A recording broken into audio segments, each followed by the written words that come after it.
छू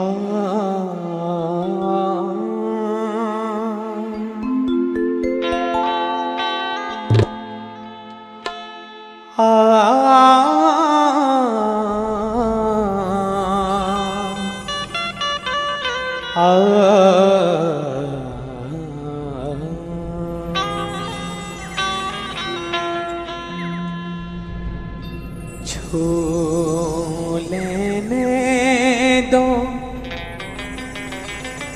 इन चरणों को, बन जाने दो सोना।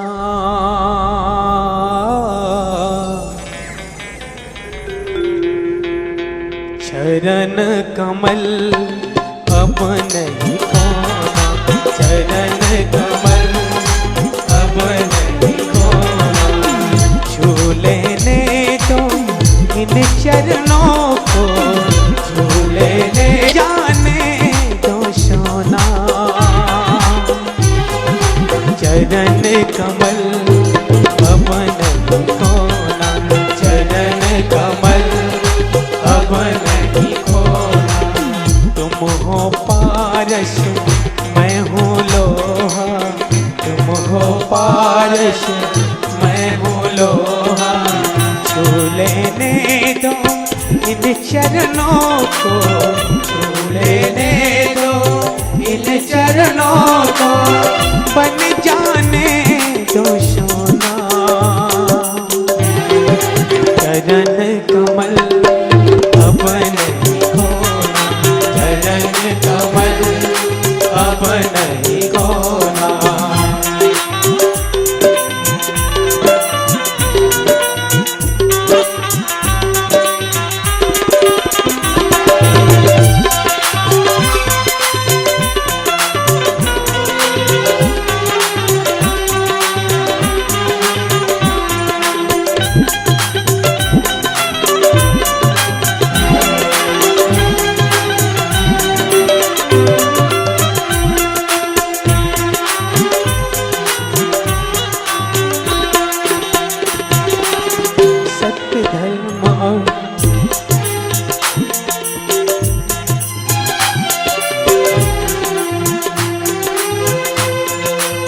सत्य धर्म और शांति प्रेम का दीपक यहाँ पे जलता है।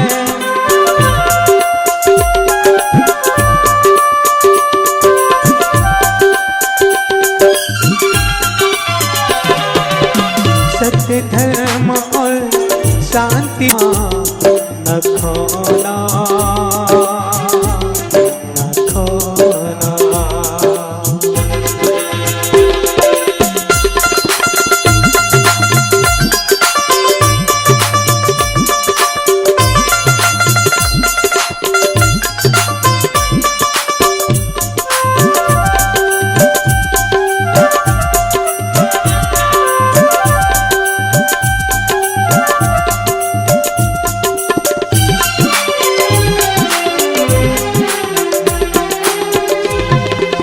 छोड़ के आया ममता की छाया, द्वार तिहार में आया।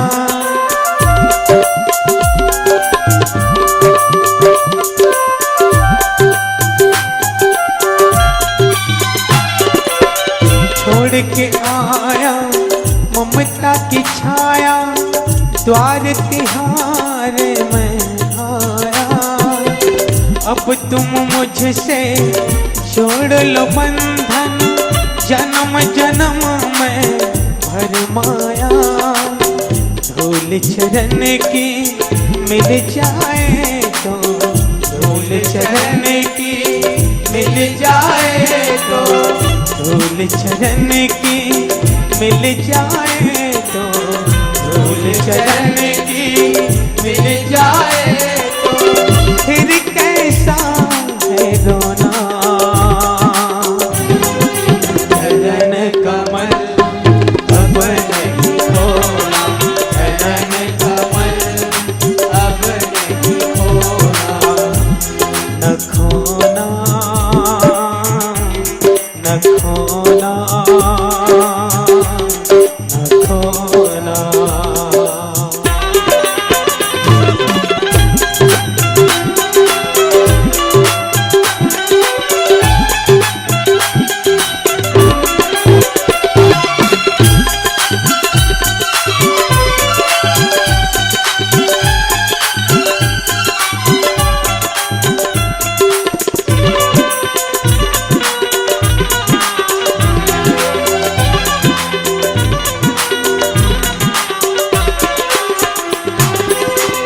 ज्ञान के दाता प्रेम के सागर, खोया प्यार जगा तो आकर।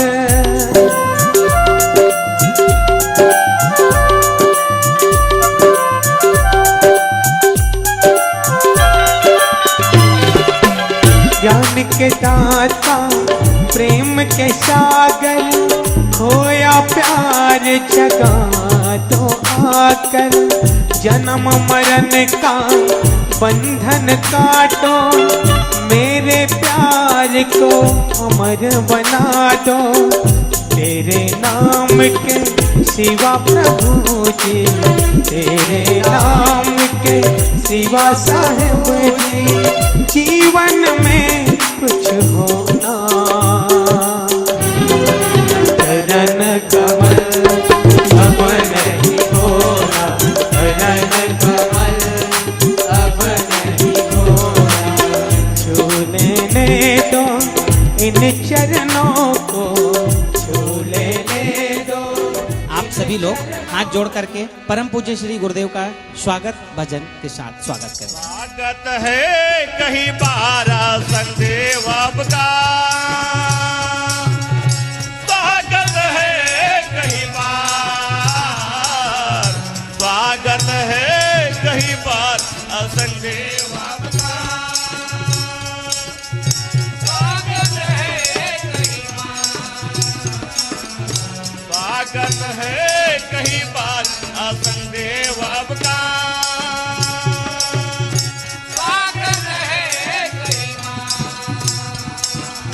मुस्तमाबाद से आप पधारे, कोट शहर में आप पधारे।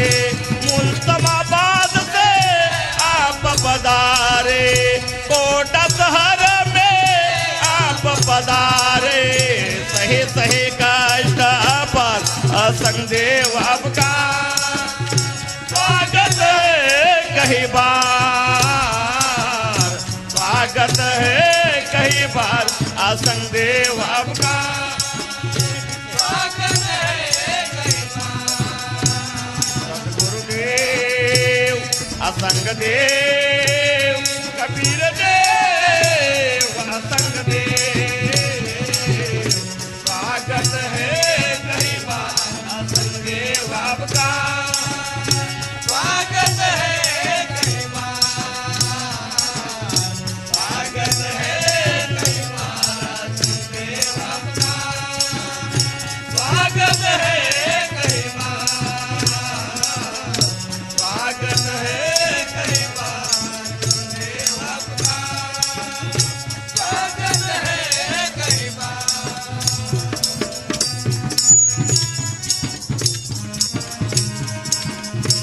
आज असंग देव को मिलना है, असंग देव को मिलना है, कबीर देव को मिलना है, असंग देव को मिलना है, कबीर देव को मिलना है, असंग देव को मिलना है, कबीर देव को मिलना है। आज असंग को मिलना है, आज असंग को मिलना है, असंग देव को मिलना है, असंग देव को मिलना है, सद्गुरुदेव को मिलना है। आज गुरुवार को मिलना है, आज गुरुवार को मिलना है। वक्त है खूबसूरत, बड़ा शुभ गुरु जी का मूरत, वक्त है खूबसूरत, बड़ा शुभ गुरु जी का मूरत। बड़े भाग्य से मिलता है गुरु ज्ञान का अवसर, बड़े भाग्य से मिलता है गुरु ज्ञान का अवसर। हो सार बिना कोई पार न पावे, करने गुरु के संग। आज गुरुवार को मिलना है, आज गुरुवार को मिलना है, गुरुवार को मिलना है, असंग देव को मिलना है, गुरुवार को मिलना है, असंग देव को मिलना है, गुरुवार को मिलना है, असंग देव को मिलना है। आज गुरुवार को मिलना है,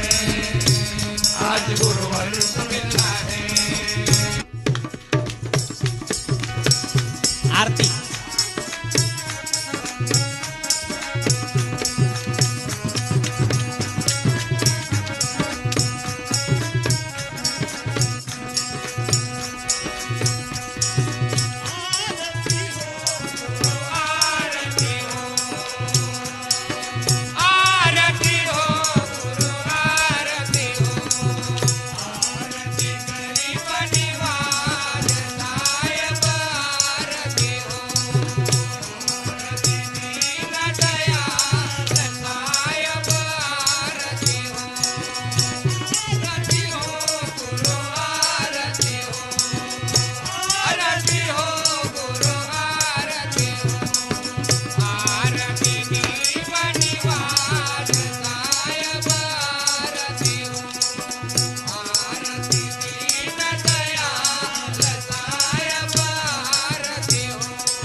आरती हो गुरु आरती हो, आरती गरीब निवाज, आरती दीन दयाल, आरती करो सतगुरु साहिब की, आरती करो सतगुरु साहिब की, आरती करो सतगुरु साहिब की, जा सब संत समाज साहिब आरती हो, जहाँ सब संत समाज, साहिब आरती हो, आरती हो गुरु आरती हो, आरती हो गुरु आरती हो, आरती गरीब निवाज, साहिब आरती हो, आरती दीन दयाल, साहिब आरती हो, दरस परस गुरु चरण चरण भयो, दरस परस गुरु चरण चरण भयो, दरस परस गुरु चरण चरण भयो, दरस परस गुरु चरण चरण भयो, टूट गयो यम झाल साहिब आरती हो, टूट गयो यम झाल, साहिब आरती हो, आरती हो गुरु आरती हो, आरती हो गुरु आरती हो, आरती दीन दयाल, साहिब आरती हो, आरती गरीब निवाज, साहिब आरती हो, आरती दीन दयाल, साहिब आरती हो, आरती गरीब निवाज, साहिब आरती हो, साहिब कबीर संतन के कृपा से, साहिब कबीर संतन की कृपा से, साहिब कबीर संतन के कृपा से, साहिब कबीर संतन की कृपा से, भयो परख परखास साहिब आरती हो, भयो परख परखास साहिब आरती हो, आरती दीन दयाल,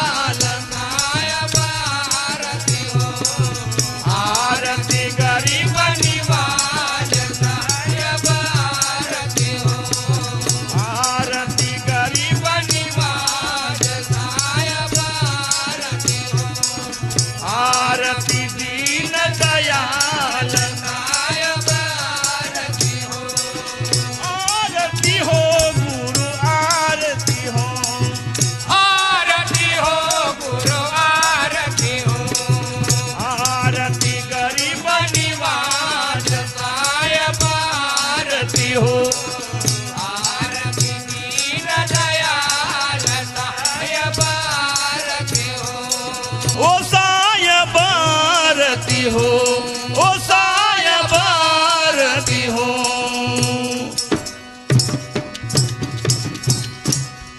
बोलिए सद्गुरुदेव की, पूज्य गुरुदेव श्री असंग देव की। साहेब बंदगी, साहेब बंदगी, साहेब बंदगी। एक बार जोरदार जयकारा लगाइए। पूज्य गुरुदेव श्री असंग देव की। जो लोग नहीं लगा रहे हैं वो लोग भी लगाएं। एक बार पूज्य गुरुदेव श्री असंग देव की।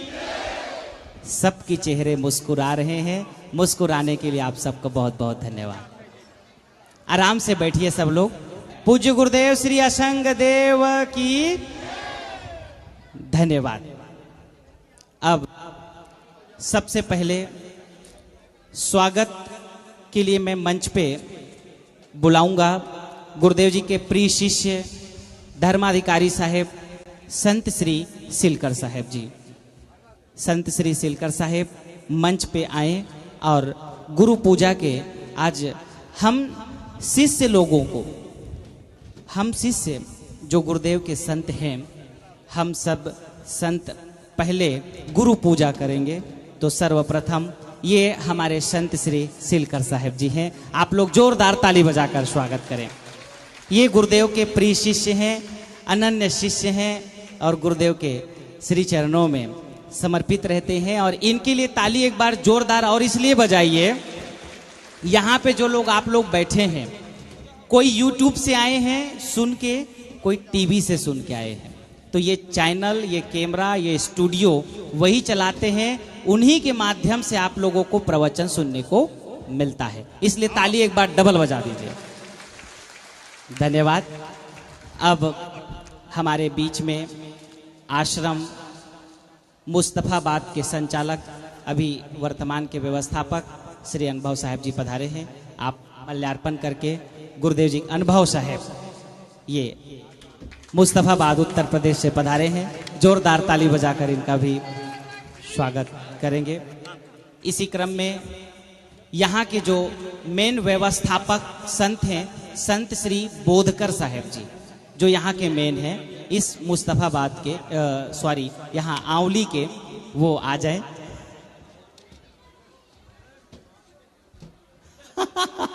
आंवली से जो इस असंग आश्रम में रहते हैं बोधकर साहेब जी नहीं है, तब तक वहाँ पे इनके साथ में सहयोग करते हैं, यहाँ के व्यवस्था देखते हैं अनमोल साहेब जी।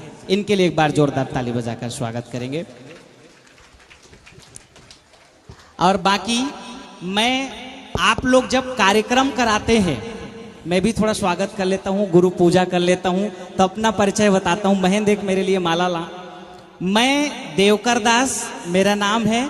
और मैं, आप लोग जब कार्यक्रम कराओगे, गुरुजी को जब अपने यहाँ बुलाना होगा, तो आप लोग मेरे से संपर्क करेंगे, और जब आप हमसे संपर्क करेंगे तब आप लोगों को कार्यक्रम मिलेगा। तो मैं स्वागत कर रहा हूँ। आप लोग गुरुदेव के मुझे आशीर्वाद मिले, ऐसी सेवा में जिंदगी भर करता रहूं, उसके लिए ताली बजा देना।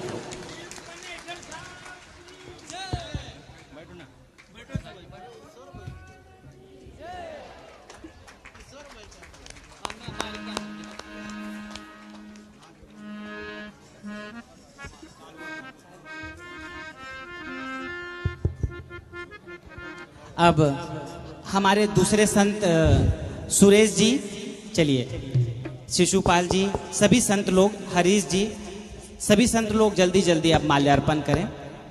बाकी संत लोग जल्दी फटाफट कर लें, ताकि मैं दूसरे भक्त लोगों को, दिनकर साहब जी, रामपाल जी, आदित्य साहब जी, सुरेश जी, चलिए बाकी संत लोग।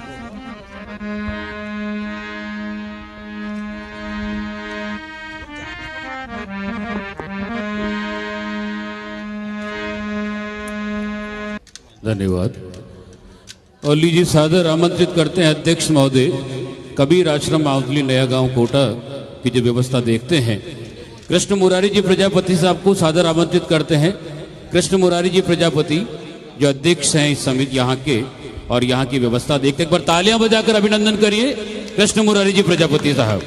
इसी के साथ साथ व्यवस्थापक के रूप में श्री भैरूलाल जी गुर्जर साहब, व्यवस्थापक के रूप में श्री भैरूलाल जी गुर्जर साहब को भी सादर आमंत्रित करते कि आप पधारें और गुरुदेव के श्री चरणों में पुष्पहार अर्पित करके उनका आशीर्वाद ग्रहण करें। श्री भैरूलाल जी गुर्जर साहब। भैरूलाल जी गुर्जर साहब के बाद गिरधारी जी पंजवाणी साहब, उनको भी गुजारिश करते हैं कि आप पधारें और गुरुदेव के श्री चरणों में पुष्पहार अर्पित करके उनका स्नेह आशीष ग्रहण करें।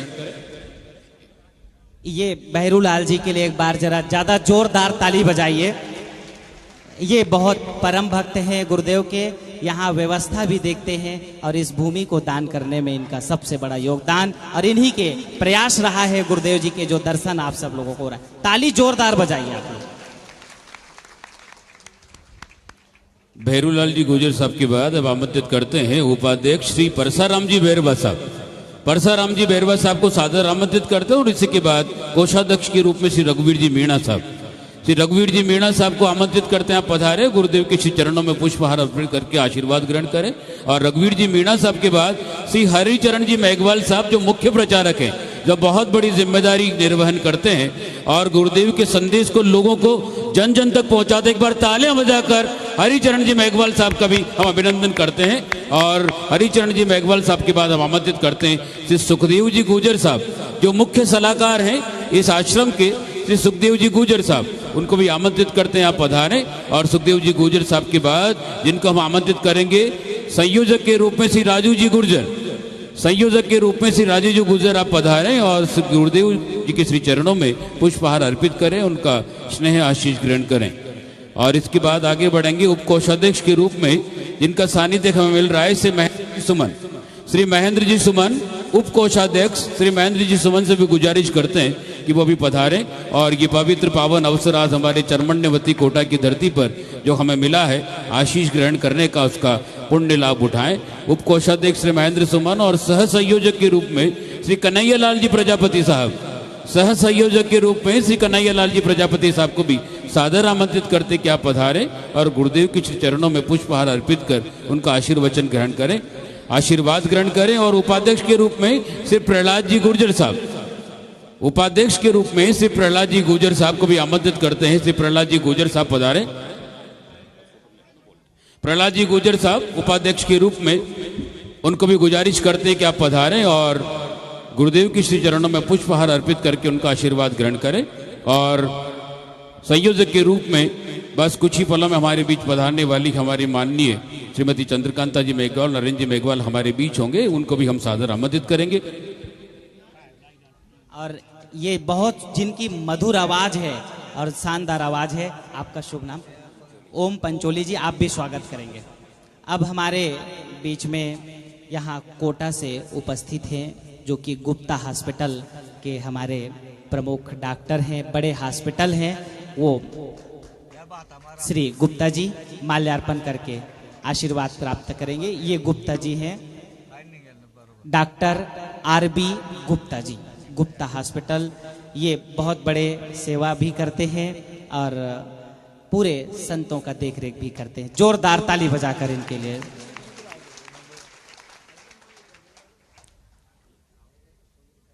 ये डॉक्टर साहब जी हैं, इनके लिए जोरदार ताली बजाकर इनका धन्यवाद करें। यहाँ बड़ी आस्था रहती है इनकी भी और आश्रम में बहुत समर्पण भाव है।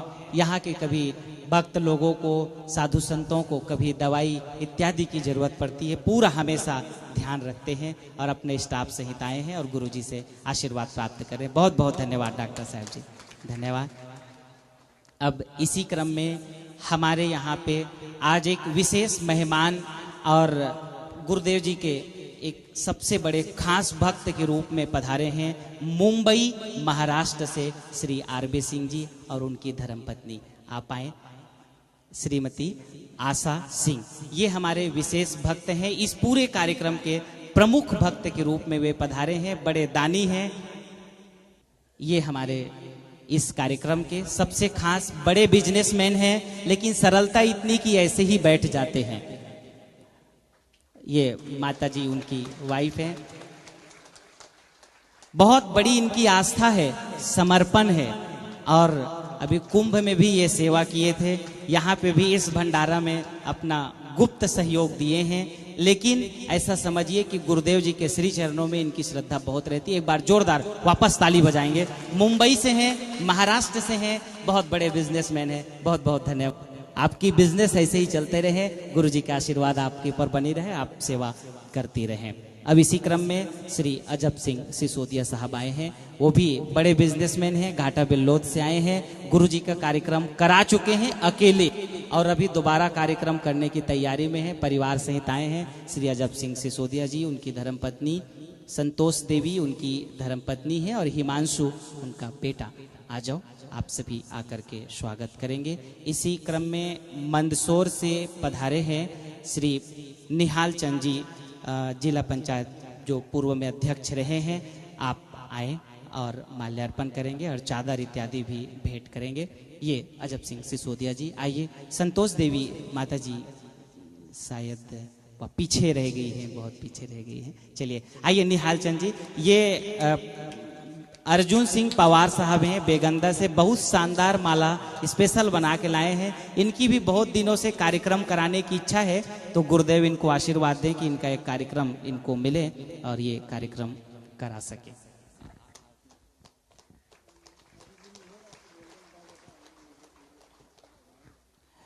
ढाबा देह से श्री निर्भय सिंह जी माल्यार्पण करेंगे। ये भी कार्यक्रम आयोजन कर चुके हैं और दोबारा कार्यक्रम आयोजित करने की तैयारी में है। आइए सिसोदिया जी, चलिए चलिए। संतोष देवी माता जी ये परिवार सहित गुरु के चरणों में भेंट कर रहे हैं। ये इनके लिए एक बार जोरदार ताली बजाइए। ये इंदौर के पास रहते हैं, बड़े बहुत अच्छे बिजनेसमैन हैं और गुरुदेव के बहुत परम शिष्य हैं। रोज प्रवचन सुनते हैं, कार्यक्रम करा चुके हैं और जल्द ही और कार्यक्रम होने वाला है। जैसे ही इनका कार्यक्रम की घोषणा होगी, टीवी पे दिखाई देगा घाटा बिल्लोद, तो आप लोग समझ लेंगे कि वहां आने में कोई घाटा नहीं होगा, क्योंकि ये सेवा बहुत करेंगे। भला घाटा नाम है, लेकिन घाटा नहीं होगा वहां आने में। धन्यवाद सिसोदिया जी, चलिए बहुत बहुत धन्यवाद। और ये श्री निर्भय सिंह जी, उनके परिवार मौजूद हैं। ये भी बहुत परम श्रद्धालु भक्त हैं और गुरुदेव जी के चरणों में समर्पित सेवा करते हैं, परिवार सहित आए हैं। और सब लोग ये हाथ में दे दीजिए, कोई बात नहीं, ऐसे दे दीजिए, हाथ में ले लो, जो छोड़ दीजिए। हाँ नहीं, कोई बात नहीं, फूल ले लो, हाथ में ले लो, मैं वैसे भी। चलिए चलिए।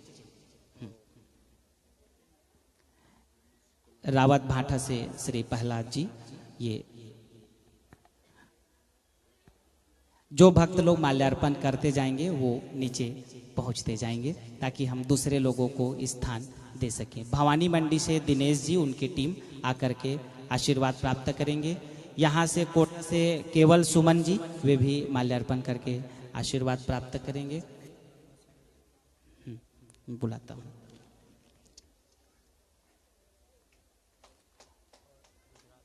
अब यहाँ पे एक और ऐसे भक्त आए हैं जिनकी मैं ऐसा कहूँ तो बहुत ही दमदार टीम है। अब तक गुरुजी के गुजरात से पधारे हैं पाट के सुभाष भाई की पूरी टीम, जेठा भाई की टीम, अभी भी कार्यक्रम लेने आए हैं। और उनके कार्यक्रम का खर्चा अगर पूछो तो आप और हम सब लोग दंग में रह जाए। वैसे तो गुरुदेव बहुत सस्ते कार्यक्रम भी कर देते हैं, 1.5 लाख रुपए में ऐसा आयोजन हो जाता है, लेकिन ये लोग कार्यक्रम करते हैं तो 15 लाख 20 लाख खर्च करते हैं और 4 कार्यक्रम कर चुके हैं। 5वें कार्यक्रम के लिए आए हैं, पूरी टीम आ जाए। जोरदार ताली बजाइए इनके लिए। सुभाष भाई और पूरी उनकी टीम अभी कम से कम 5-7 गाड़ी लेकर आए हैं। यहाँ पे पूरी टीम है, जबरदस्त टीम है। 48 लोग आए हैं, कई गाड़ियां, सभी लोग आ जाएं एक साथ में। सुभाष भाई और उन्हीं के साथ में उन्हीं के छोटे सहयोगी टीम जो महाराष्ट्र के परिवर्धा वाले लोग हैं, भजन गाने वाले, वे भी आ जाए। ये महाराष्ट्र के लोग हैं, उन्हीं के साथ में। और ये गुजरात से आए हैं, बड़ी दमदार परम भक्त हैं। ये प्रमुख हैं जो 2 आगे हैं, जेठा भाई और सुभाष भाई। बिल्कुल दानी भी हैं, कार्यक्रम भी ऐसा करते हैं। आप लोग इनके कार्यक्रम में आइए, एक बार व्यवस्था देखिए, भोजन क्या कराते हैं। अरे गुजरात का क्या टेस्ट है, मजा आ जाएगा। तो इनके यहाँ आप लोगों का ये आमंत्रण देने आए हैं, हाथ जोड़ करके आमंत्रण दे रहे हैं। एक बार ताली बजाकर इनका स्वागत कर लीजिए। आइए जेठा भाई इस तरफ से निकलिए। जेठा भाई इधर आ जाइए। कावेरी लाल जी, छावेरी लाल जी। सुभाष भाई एक शब्द में बोल दो सबको आमंत्रण। गुजराती में आउच है, बोलो।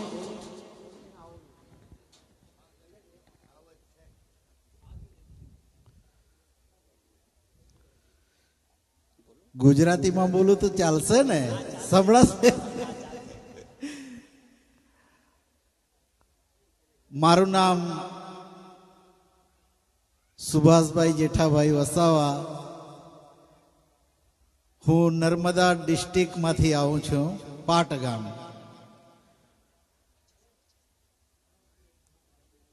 ત્રણ વખત કાર્યક્રમ કરી ચૂક્યા છે અમે, ખૂબ મોટા મોટા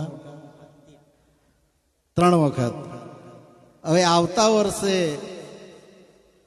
નવેમ્બર મહિનામાં 21 અને 22 તારીખ લેવા અમે આવ્યા છે અને તારીખ પણ અમને નક્કી થઈ ગઈ છે. હમણાં જ ગુરુદેવ જોડે નક્કી થઈ ગયું છે અને અમારો આ કાર્યક્રમ નક્કી જ છે. એટલે અમે આમંત્રણ આપવામાં આવ્યા છે અને અમારું આમંત્રણ સદગુરુ શ્રી અસંગદેવે સ્વીકાર્યું છે. તો એમની સાથે સાથે આપ બધાને પણ અમારું ભાવભીનું આમંત્રણ છે કે નવેમ્બર મહિનાની 21 અને 22 તારીખે ગુજરાત પધારો, એવી आशीर्वाद. धन्यवाद। आपका आमंत्रण सभी ने स्वीकार किया है। अब देखते हैं कितने लोग आपके गुजराती टेस्ट खाने के लिए आते हैं और गुरुदेव के दर्शन वहां आकर के करेंगे, गुरुदेव की कृपा वहां प्राप्त करेंगे और आप सबका सानिध्य लाभ लेंगे। अब आप सब लोग प्रस्थान करें।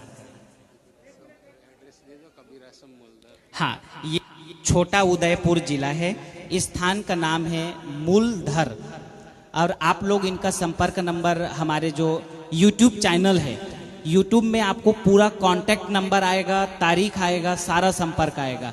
तो अगर ये कैसे आएगा, YouTube में गुरुजी का नाम सर्च करो असंगदेव और उसमें जो एक घंटी नहीं आता है वो घंटी को दबा देना और सब्सक्राइब के बटन को दबा देना। बस उसके बाद आपने अगर सब्सक्राइब कर लिया और बेल आइकन वो घंटी को दबा दिया, बजा दिया, तो गुरुजी जहां भी रहेंगे आपको सूचना मिलता रहेगा। वन्दे बोधमयं नित्यं गुरुमें शङ्कररूपिणं यमाश्रितो हि वक्रोऽपि चन्द्रः शर्वत्र चन्द्रः सर्वत्र वन्दते। बन्दहु गुरुपद पदुम परागा सुरुचि सुबासे सरस अनुरागा।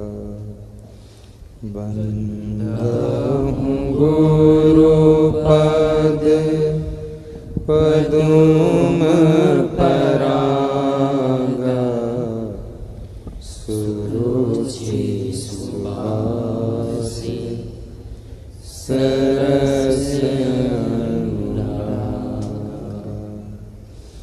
अमीय मोरी माय चूरन चारु समन सकल भाव रुजे परिवार।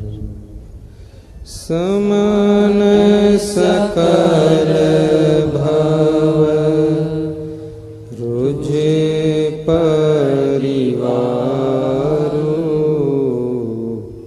चूरन चारु रुजे परिवार।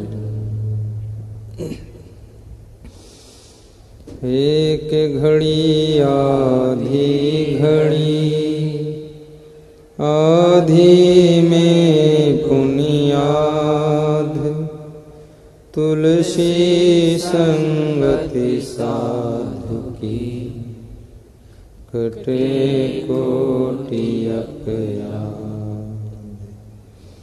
संगति से सुख उपजे कुसंगत से दुख होय कहे कबीर तहाँ जाइए जहाँ अपनी संगति हो।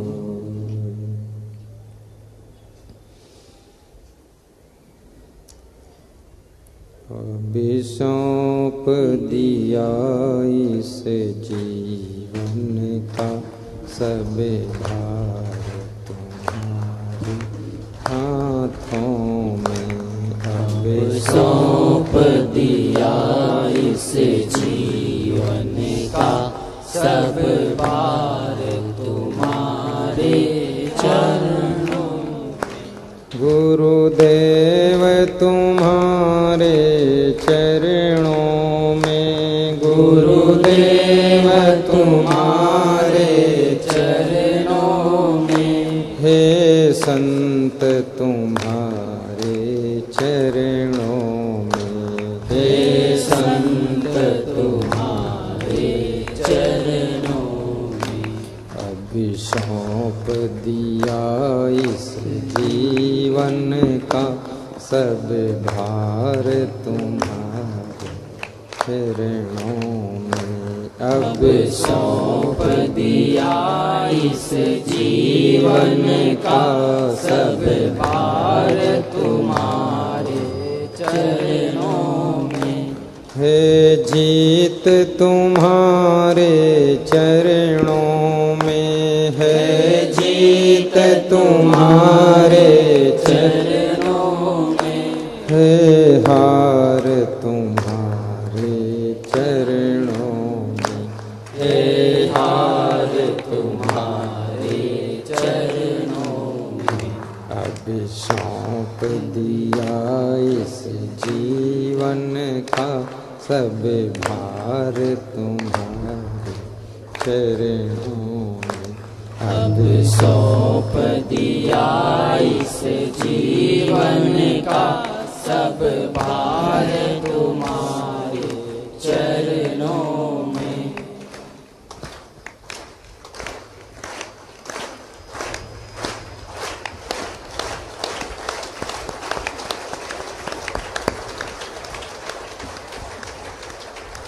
जय हो, जय हो, जय हो।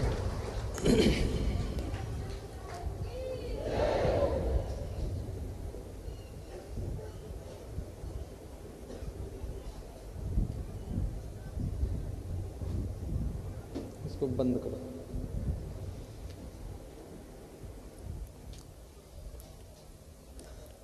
नित्य स्मरणीय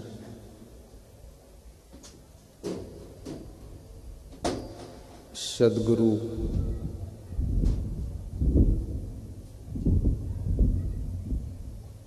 श्री क्षमादेव जी के पावन चरणों का आशीष लेकर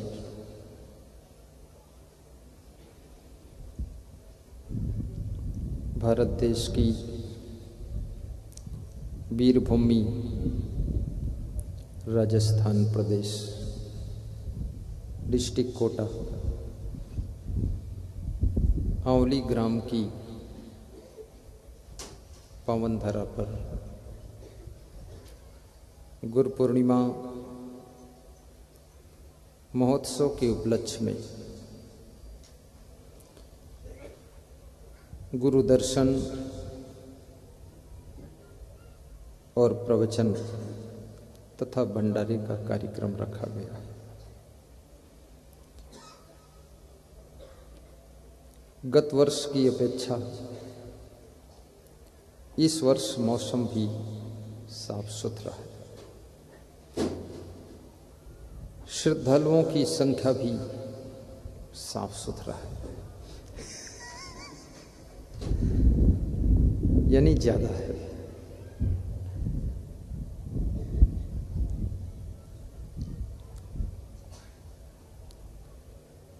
राजस्थान की विभिन्न जिलों से, मध्य प्रदेश के विभिन्न जिलों से, गुजरात से, छत्तीसगढ़, महाराष्ट्र, उत्तर प्रदेश, दिल्ली,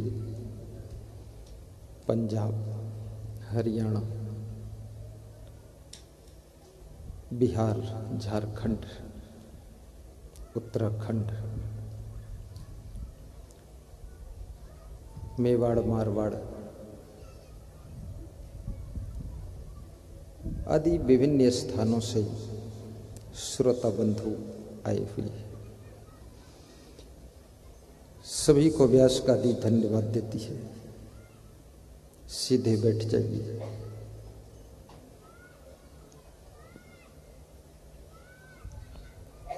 बहुत देर से आप इंतजार कर रहे थे कि प्रवचन कब शुरू होगा। मैं भी सोच रहा था प्रवचन कब शुरू करूंगा।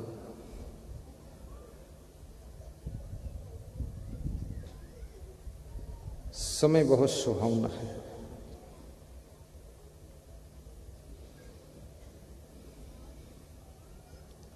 वे कौन से लोग हैं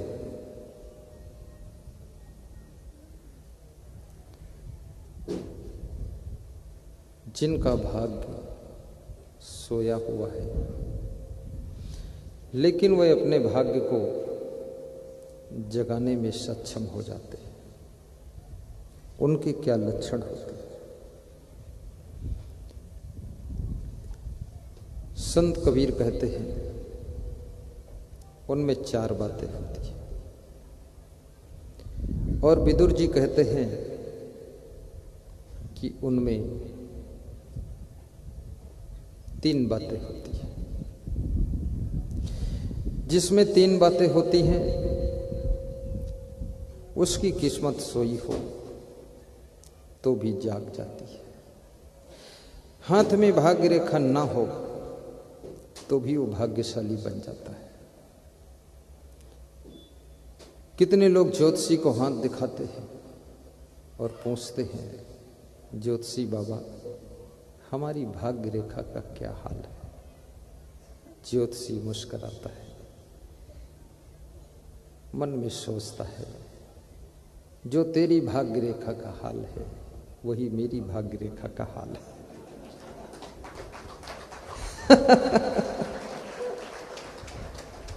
हाल तो दोनों का खराब है।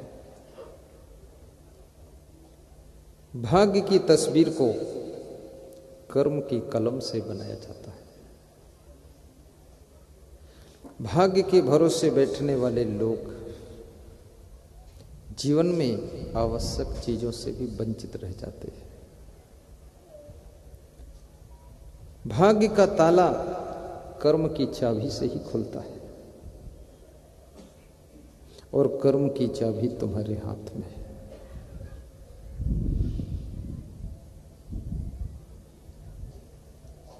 कर्म करने में तुम स्वतंत्र हो। अच्छा करो, बुरा करो, कम करो, ज्यादा करो, ना करो, उल्टा करो, सीधा करो, जो भी करो मत करो, खूब करो, मनमानी करो, दारू पियो, दूध पियो, स्वतंत्र हो। लेकिन दारू पियोगे तो उसके बाद नशा चढ़ेगा, और दूध पियोगे थोड़ा सेहत अच्छी बनेगी।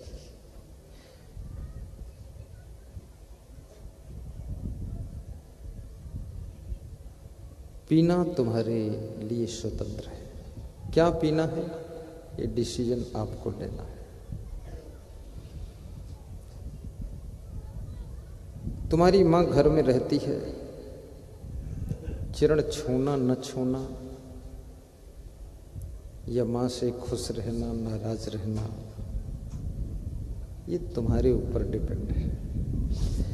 मां से नाराज रहोगे तो भी मां वही रहेगी, खुश रहोगे तो भी मां वही रहेगी। कितने बच्चों को देखा जाता है गांव की सब स्त्रियों से खुश रहेंगे, केवल अपनी मां को देख करके उनका खून खौल जाता है कि ये डाइन कहां से आई मां से नाराज रहता। उत्तर प्रदेश में एक सज्जन के यहाँ मैं पधरौनी गया तो उन्होंने कहा कि मेरा बेटा बहुत अच्छा है लेकिन मां के लिए एकदम दुश्मन है। मां ने कहा ये मेरा पुत्र है पर उस जन्म का शत्रु था ये, फिर संगत हो गई। और जितना ज्यादा तुम लोगों से नाराज होकर जियोगे उतना ज्यादा तुम्हारी शांति नष्ट होगी, और जितना अधिक तुम खुश होकर जियोगे तुम्हारे मुखमंडल पर प्रसन्नता बढ़ेगी। और जिसके मुखमंडल पर प्रसन्नता रहती है, हृदय में शांति रहती है, उसकी स्मरण शक्ति बढ़ जाती है, मेमोरी शक्ति बढ़ती है, उसकी बुद्धि में विकास होता है।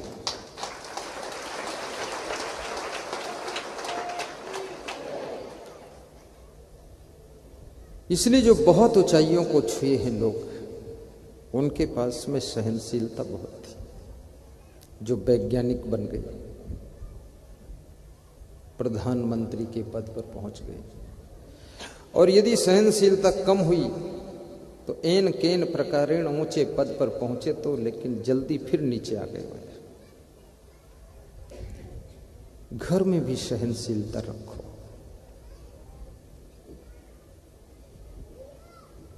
और एक विचारक ने बहुत अच्छी बात कही है, अगर तुम्हें सबके अंदर कमी दिखाई देने लगे तो तुम ये सोच लेना कि अब तुमको खुद में देखने की जरूरत है, आपके अंदर खुद कमी है। यदि किसी किसी में कमी दिखाई देती है तो समझ लो तुम कुछ ठीक हो, लेकिन सब में कमी दिखाई देने लगी इसका मतलब तुम में ज्यादा कमी हो चुकी है।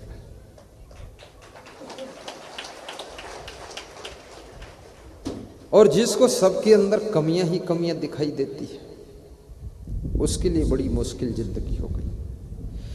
वो जब मां को देखता है तो गुस्सा हो जाता है, फिर पत्नी को देखता है तो गुस्सा हो जाता है, नानी को देखता है तो बहुत नाराज होता है। यह नानी भी बहुत बैठी है, और नानी हमेशा होशियार होती है। कोई कोई नानी भले ही कम होशियार हो। बहन को देखकर भी गुस्सा आ रहा है। यदि सबको देखकर गुस्सा आता है तो समझ लेना तुम्हारा स्वभाव बिगड़ चुका है।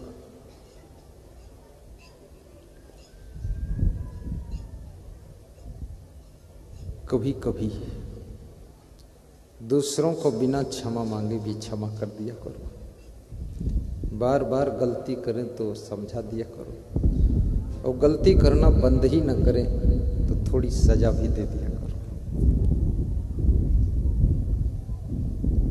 धृत दंडम विकारिषु, गलती करने वालों को जब दंड मिलता है तो शेष जो लोग बचे हैं वे गलती करने से बच जाते हैं। जब एक गलती करने वाले को दंड नहीं मिलता है तो 10 लोग गलती करने की हिम्मत जुटा लेते हैं, इसलिए उसे दंड भी मिलना चाहिए। लेकिन दंड की मात्रा का निर्धारण करना ये बहुत बड़े विवेक का काम है।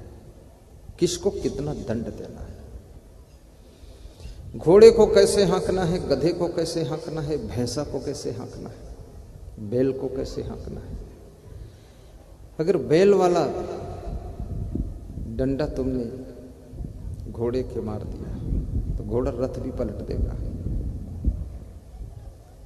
और घोड़े वाला चाबुक यदि हाथी को मारा तो कोई फर्क भी नहीं पड़ेगा, और घोड़े का चाबुक गधे को लगाया तो गधा सोचेगा पीठ खुजला रहे हैं, कोई खास बात नहीं। अब ये तुम्हें सोचना है कि हम जितने लोगों के बीच में रह रहे हैं इसमें कौन किस मॉडल का है, उसको उस तरह से डील करिए। और दुनिया का सबसे कठिन काम है आदमी को डील करना, क्योंकि आदमी एक ऐसा प्राणी है, सवेरे जैसा है वैसा दोपहर में नहीं रहता है, बदल जाता है। दोपहर में जिस तरह से मिलता है वो शाम को फिर बदल जाता है, और शाम को जिस ढंग से तुमसे भेंट करता है रात में फिर चेंज होकर आता है। और इतना जल्दी जो चेंज हो रहा है उसके लिए डिसीजन एक ले पाना बहुत कठिन होता है। इसलिए आदमी के साथ में जब व्यवहार करो उस समय तुरंत फिर परखना पड़ेगा, तब व्यवहार करोगे तभी सफलता मिलेगी, क्योंकि आदमी वही है जो क्षण क्षण बदलना जानता है।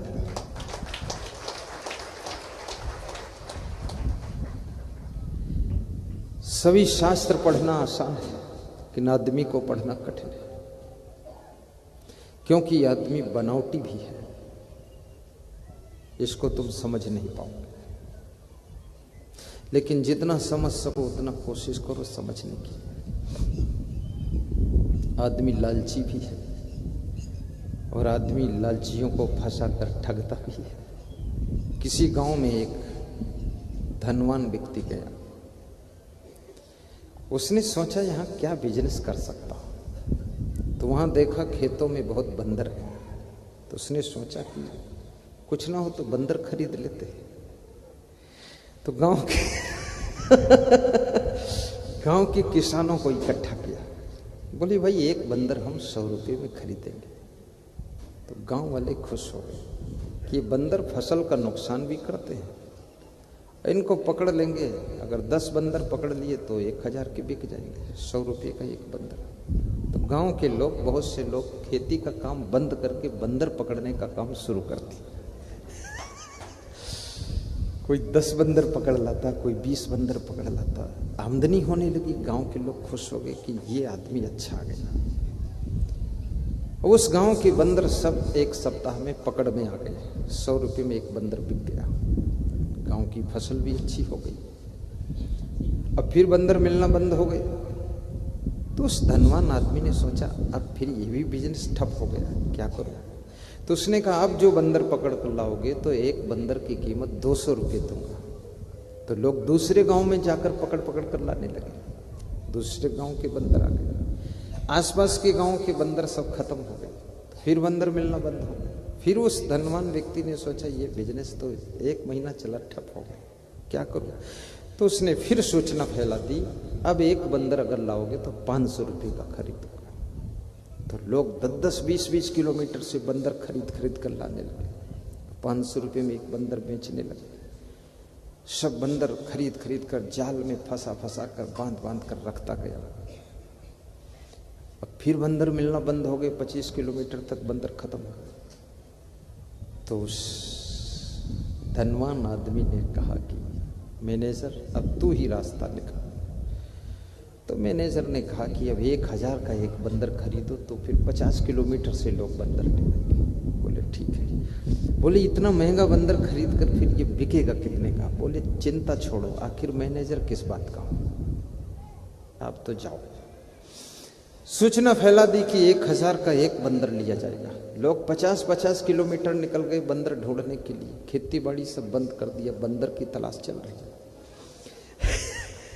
50-50 किलोमीटर से बंदर खरीद लाए, 1-1000 का। लेकिन फिर बंदर खत्म हो, बंदर नहीं मिले। तो उस मैनेजर ने गांव वालों के साथ में साठ-गांठ किया कि ऐसा करो, जो हमारे पास बंदर हैं ये तुम 500-500 रुपये में ले लो। अब कल वो हमारा सेठ आएगा, वो 1-1000 में खरीदेगा, तो 500 हमारे भी बन जाएंगे, तुम्हारे भी कुछ बन जाएंगे। देखो ऐसा भी हो सकता है। तो जितने बंदर वो खरीदे गए थे सब गांव वालों ने 500-500 रुपये में खरीद लिए, 100-100 बंदर, 50-50 बंदर। और सवेरे का इंतजार था कि वो धनवान सेठ आएगा, सब 1-1000 में बिकेंगे। रात में वो जो मैनेजर था वो भाग गया, फरार हो गया। और सवेरे वो सेठ भी नहीं आया। अब सेठ भी नहीं आया और वो मैनेजर भी भाग गया, फरार हो गया। तो उस गांव में कम से कम 5000 बंदर इकट्ठे। उस गांव की सारी फसल उजाड़, खेत उजाड़, 1 रुपये के एक बंदर नहीं बिका। तो तो बोले दमादम मस्त कलंदर ले लो, चाहे जितने बंदर, पैसा न मिलेगा एक भी अंदर। लालची लोग फंस गए। कैसे तुम पता लगाओ कि कौन आदमी कैसा है? ये तुम्हारे लिए बहुत बड़ी चुनौती, कसौटी का काम है। इसलिए मैं कहता हूं, लालच बुरी बला है, आबला पकड़ गला नरक में ले चला।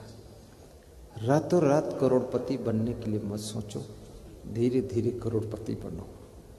बहुत जल्दबाजी करोगे तो जो है पास में वो भी सब बंदर खरीद कर बैठ जाओगे।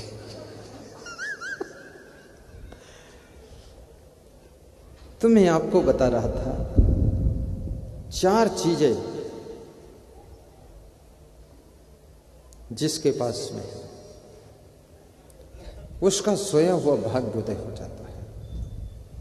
प्रवचन ज्यादा लंबा नहीं सुनाया जाएगा, थोड़े में शार्ट में। आप ये मत सोचना। आज मैं मुस्कुरा इसलिए रहा था कि इतना बड़ा पंडाल था, मैं सोचता था आधा भरेगा, वो पूरा भर गया है। तो अगले साल के लिए सोच रहा हूं क्या करना पड़ेगा। मेरे हिसाब से फालतू था ये, मैं सोच रहा था ये हमारे संत भी कह रहे थे ये सब वो फालतू लगा हुआ है, लेकिन आपकी श्रद्धा ने इतनी बड़ी व्यवस्था का सदुपयोग किया है। इसके लिए हम समस्त श्रद्धालुओं को धन्यवाद देते हैं, शुभकामना करते हैं।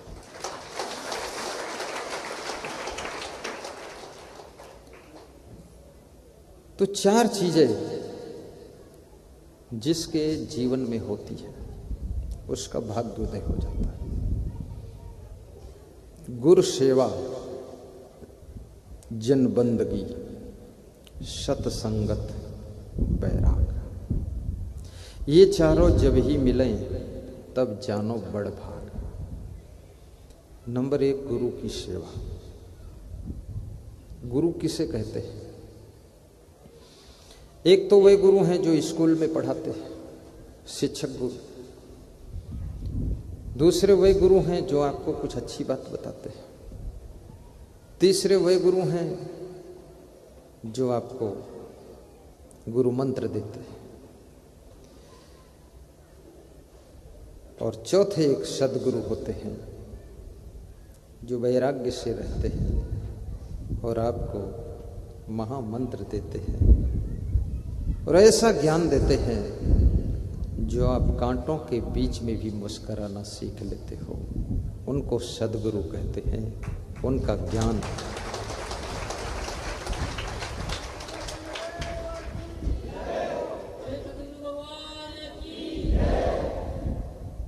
बहुत अच्छा।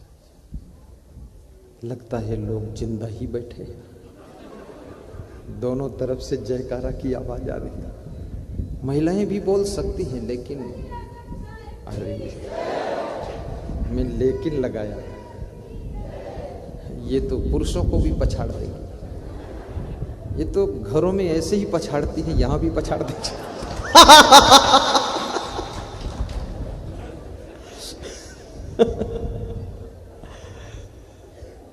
धन्य हो, धन्य हो। माता बहन सोचती कि गुरुदेव तुरंत बात को पलटी मार देते। मंगलमय घड़ी आई है, कोई जाने न जाने। मंगलमय घड़ी आई है, कोई जाने न जाने। जाने न जाने, माने न माने। जाने न जाने, माने न माने। मंगलमय घड़ी आई है, कोई जाने न जाने। मंगलमय घड़ी आई है, कोई जाने न जाने। जब से दरस भये सद्गुरु के, जब से दरस भये सद्गुरु के। मानो परम निधि पाई है, कोई जाने न जाने। मानो परम निधि पाई है, कोई जाने न जाने। मंगलमयी घड़ी आई है, कोई जाने न जाने। मंगलमयी घड़ी आई है, कोई जाने न जाने। एक ही मनन एक ही चिंतन, एक ही मनन एक ही चिंतन। एक ही छवि मन भाई है, कोई जाने न जाने। एक ही जोर से मन भाई है, कोई जाने न जाने। मंगलमयी घड़ी आई है, कोई जाने न जाने। मंगलमयी घड़ी आई है, कोई जाने न जाने। बोलिए सद्गुरु भगवान की जय। गुरु सेवा जिस गुरु के द्वारा आत्मज्ञान मिलता है। हमारे पास में 14 तारीख को श्री गिरधारी लाल पंजवानी कोटा से आए और कहने लगे सब कर लिया हूं, राजनीति भी कर लिया, बिजनेस भी कर लिया, समाज सेवा भी कर लिया। अब एक बात आपसे कहनी है। तो मैं सोचा जो सब कर लिया वो आखिरी में अब क्या करना चाहता है। हम आखिरी मेरे से एक बात क्या कहेगा ये। तो उन्होंने कहा बस लास्ट बात है, अकेले में कहना चाहता था कि अब मुझे आत्मज्ञान चाहिए। सब हो गया संसार का काम, आत्मज्ञान मिल जाए बस शांति से रहूं। तो मैंने उनसे कहा कि कभी खाली समय जब मिलेगा तो आत्मज्ञान का संदेश दूंगा। आत्मज्ञान क्या है 2 मिनट बताता हूं। तुम्हारा शरीर यदि जीवित है तो ये आत्मा के कारण ही जीवित है। जब आत्मा रूपी पंछी शरीर को छोड़कर विदा होता है तो इस शरीर की मृत्यु हो जाती है। फिर शरीर तो रहता है, आंख रहती है, कान रहते हैं, मुंह रहता है, हाथ रहते, पांव रहते, लेकिन ये सब वर्क करना बंद कर देते हैं। तो इस शरीर को जीवित करने वाला जो तत्व है वो आत्मा है, और वो तत्व अमर है, अजर है, अविनाशी है। शरीर की तो मृत्यु होती है लेकिन इस आत्मा की मृत्यु नहीं होती। और तुम शरीर नहीं हो। माता पिता शरीर को जन्म देते हैं, आत्मा को जन्म नहीं देते। और ये आत्मा, इसका किसी से कोई रिश्ता भी नहीं है। जीव का नात न काहू से जानो। शरीर के रिश्ते हैं लेकिन आत्मा दुख और सुख से भी पार है, बीमारी और स्वास्थ्य से भी परे है। ये आत्मा नैनम छिंदंत शस्त्राणी नैनम दहत पाव का न चैनम क्लेदंत्याको न शोष्यत मारुता। न तो शस्त्र से छेदन किया जा सकता है, न जल में भिगोया जा सकता है, न आग में जलाया जा सकता है, न वायु से सुखाया जा सकता है। ऐसा ये परम तत्व आत्मा है जिसको मारा नहीं जा सकता है, जो मरता ही नहीं, और वही तुम हो।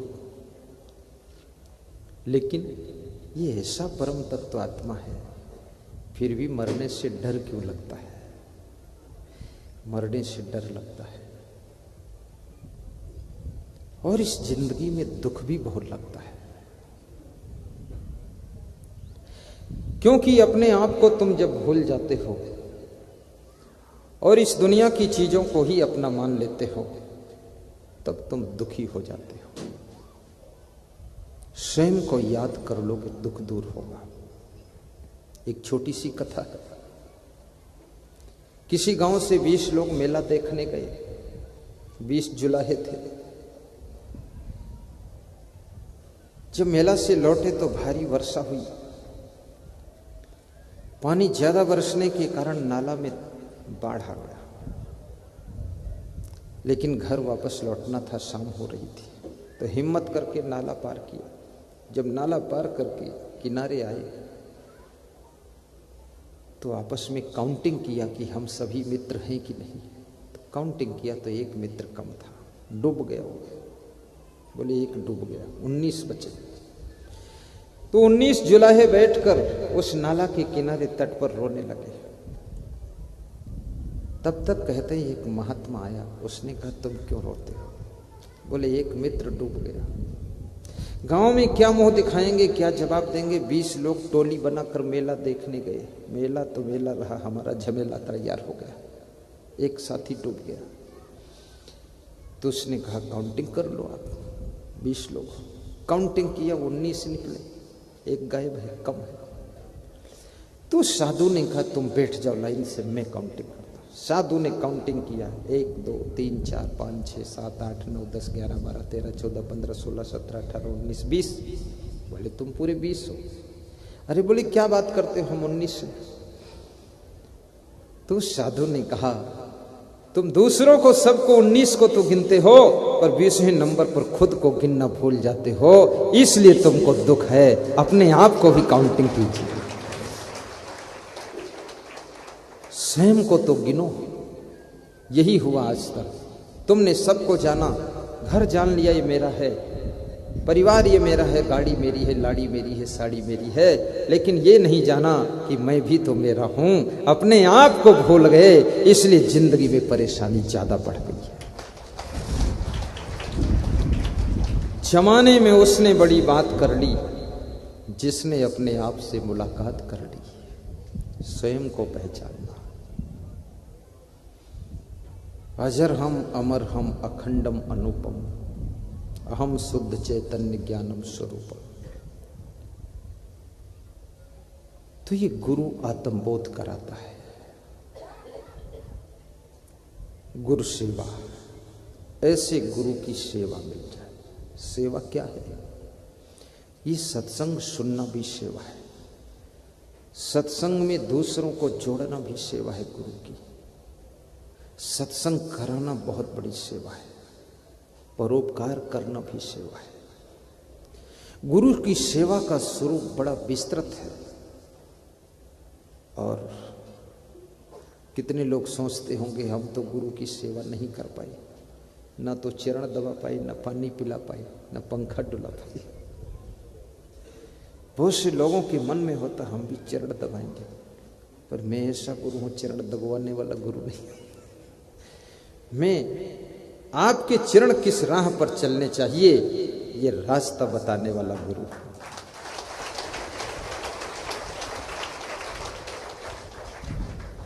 और गुरु सेवा, मां की सेवा, पिता की सेवा, भाई से प्रेम, बड़ों का सम्मान, ये भी गुरु सेवा के अंतर्गत आता है, क्योंकि गुरु की आज्ञा है यही। और भंडारा करना भी गुरु की सेवा है। जैसे यहाँ भंडारा चल रहा है, इसमें बहुत से लोगों का योगदान है। प्रेम से लोग सेवा दे रहे हैं, श्रद्धा से, जिसकी जितनी इच्छा होती है। जिसकी इच्छा ना हो ना करे, इच्छा हो तो करे, क्योंकि जो सेवा करेगा उसका पुण्य उसको मिलेगा। इसमें नाम वाम की बात नहीं है। नाम वाम तो उसका ब्याज है, असली तो आपका पुण्य बढ़ेगा। और एक साथ इतने पवित्र आत्माओं की सेवा, किन किन जिलों से, किन किन प्रदेशों से लोग पधारे हुए हैं, बहुत बड़ी बात है। और इनकी सेवा में अगर आपका ये शरीर लग गया, थोड़ा धन लग गया, थोड़ा मन लग गया, थोड़ा सामान लग गया, तो समझ लो ये जीवन तुम्हारा सार्थक है। सेवा के बिना जीवन निरर्थक है। गुरु सेवा, जन बंदगी और जन बंदगी क्या है? जन कल्याण के कार्य करना, समाज सुधार के कार्य करना। समाज को बिगाड़ने वाला भी मनुष्य है और समाज को सुधारने वाला भी मनुष्य है। और समाज को तुम सुधार सकते हो आसानी से। कहते हैं कि अगर जो घड़ी अपना टाइम ठीक कर ले तो सभी घड़ियों का टाइम ठीक करने की शक्ति उसमें आ जाती है। और जिस घड़ी का खुद ही टाइम ठीक नहीं है वो किसी घड़ी का टाइम सेट नहीं कर सकती है। थर्मामीटर सबका बुखार नाप सकता है, लेकिन कब? जब थर्मामीटर को खुद बुखार न हो। यदि थर्मामीटर को ही बुखार चढ़ा है तो आपका बुखार नहीं नाप रहा। तो जन सेवा, समाज की सेवा का भी बहुत बड़ा स्थान है। और सेवा में भावना भी अच्छी हो। एक बड़ी विचित्र बात है, कोई बस जा रही थी कोटा से जयपुर, छोटी कथा है। तो हमारे देश में भारतीय संस्कृति के अंतर्गत एक सबसे बड़ी बात थी कि अगर कोई पुरुष बैठा है और कोई महिला आ गई तो पुरुष बस में सीट छोड़ देता था और महिला को बिठा देता था। अब तो ऐसा हो गया है, पुरुष भी महिला से कम नहीं है, वो भी महिला ही बैठा रहेगा। संस्कार कमजोर पड़ रहे। तो एक महिला चढ़ी, सीटें फुल हो चुकी थी, बस में खड़ी थी। तो एक आदमी उठकर खड़ा हुआ, बोला आइए श्रीमती जी आप बैठ जाइए। तो महिला बैठ गई। तो पड़ोस में दूसरा एक पैसेंजर बैठा था, उसने कहा आप बहुत ही भारतीय संस्कृति का निर्वाह कर रहे हैं। इस कलयुग में सब बिगड़ गए, वहां तुम नहीं बिगड़े। उठकर खड़े हो गए, इस महिला को बैठने का स्थान दिया। बोले स्थान दिया, ये भारतीय संस्कृति है, लेकिन एक बात और भी थी कि मैं जानता हूं कि बस तेज चाल में चलेगी, जयपुर की यात्रा है, तो मेरे ऊपर जो सूटकेस रखा है वो गिरने वाला है। वो मेरे ऊपर गिरेगा, मेरे सिर के ऊपर, इसलिए मैं सीट छोड़ दिया, इस महिला को बिठा दिया कि गिरे तो इसके ऊपर गिरे, मेरे ऊपर। अब जन सेवा तो हुई, लेकिन भावना ठीक नहीं। ऐसी चालाक भावना से की गई सेवा का कोई पुण्य नहीं होगा। भावना भी अच्छी होनी चाहिए। और जाकी रही भावना जैसी, प्रभु मूरत देखी तिन जैसी तैसी। शांति से बैठे रहना, पानी वानी पीने के चक्कर मत करो। लोग ये देखे गुरु जी पिए तो हम भी पिएंगे, मेरी बराबरी मत करो। मैं प्रवचन दे रहा हूं, बोल रहा हूं, तुम थोड़े प्रवचन दे रहे हो। और फिर लोगों ने देखा इतना बड़ा गिलास पानी पिए। मैं इसलिए बड़े गिलास में पानी लेकर बैठता हूं कि एक बार ले लूं तो कम से कम 1.5 घंटे पीता रहूं। बीच बीच वो देगा संत हमारा तो डिस्टर्ब होगा, आएगा फिर कटोरी खड़बड़ाएगा, बोतल खोलेगा, इसलिए बड़ा। और ये बड़ा गिलास भी, इतना बड़ा गिलास मेरे जीवन में पहली बार मुझको मिला है, और इसी गुरु पूनम में दान मिला है, दान मिला है। और ये सिल्वर का गिलास है, चांदी का गिलास, बहुत वजन गिलास, मजबूत गिलास। पर नाम नहीं बताऊंगा किसने किया है, आप कहोगे तो बता भी दूंगा, लेकिन पूछा नहीं हूं बताऊं कि न बताऊं, पता नहीं बताना है कि नहीं बताना। कोई दान देता मैं पूछ भी लेता हूं बताना है कि नहीं बताना है, इसमें तो बता सकता हूं। ये हमारे भक्त हैं बॉम्बे के श्री आरबी सिंह जी, ये गिलास कटोरी ठाकुर सोच कर लाए कि ये व्यास गादी पर प्रयोग होगा, इस ढंग से स्पेशल ऑर्डर देकर बनवाया। ताली बजा दो, खड़े। ये हैं हमारे आरबी सिंह और इनकी पत्नी है श्रीमती आशा सिंह। खड़ी हो जाओ। वो हाथ हिला रही थी, मना कर रही थी, बताना मत बताना। और मैं क्यों बताया जानते हैं? मैं इसलिए बताया कि इसमें बहुत लोग बैठे हैं, तो कभी किसी का और मन हो जाएगा तो कटोरी ले आएगा।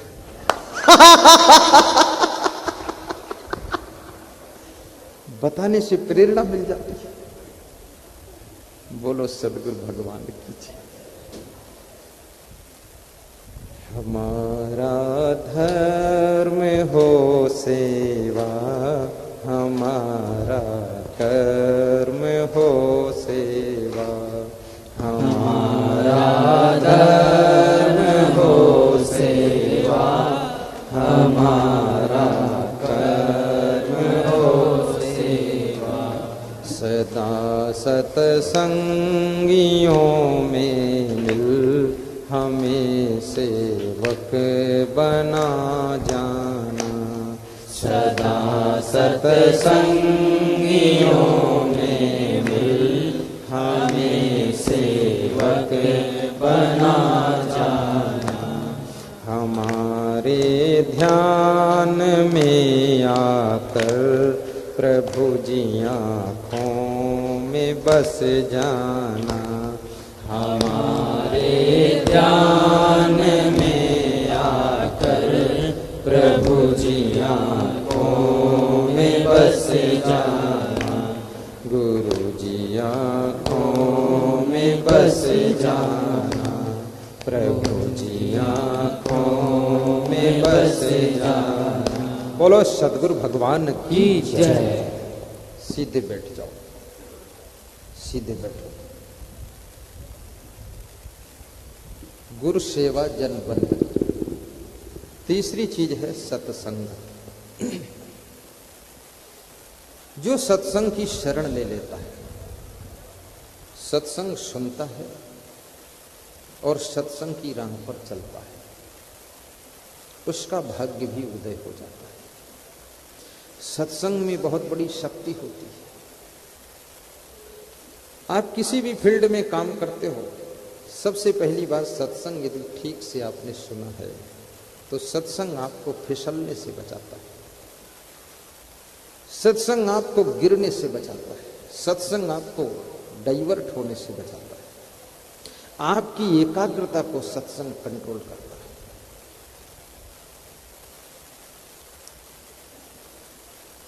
अभी एक डॉक्टर उत्तर प्रदेश में मिला तो कह रहा था कि आपको पता नहीं है, आपके सत्संग से सबसे ज्यादा फायदा हमको हुआ। तुमने कहा क्या हुआ?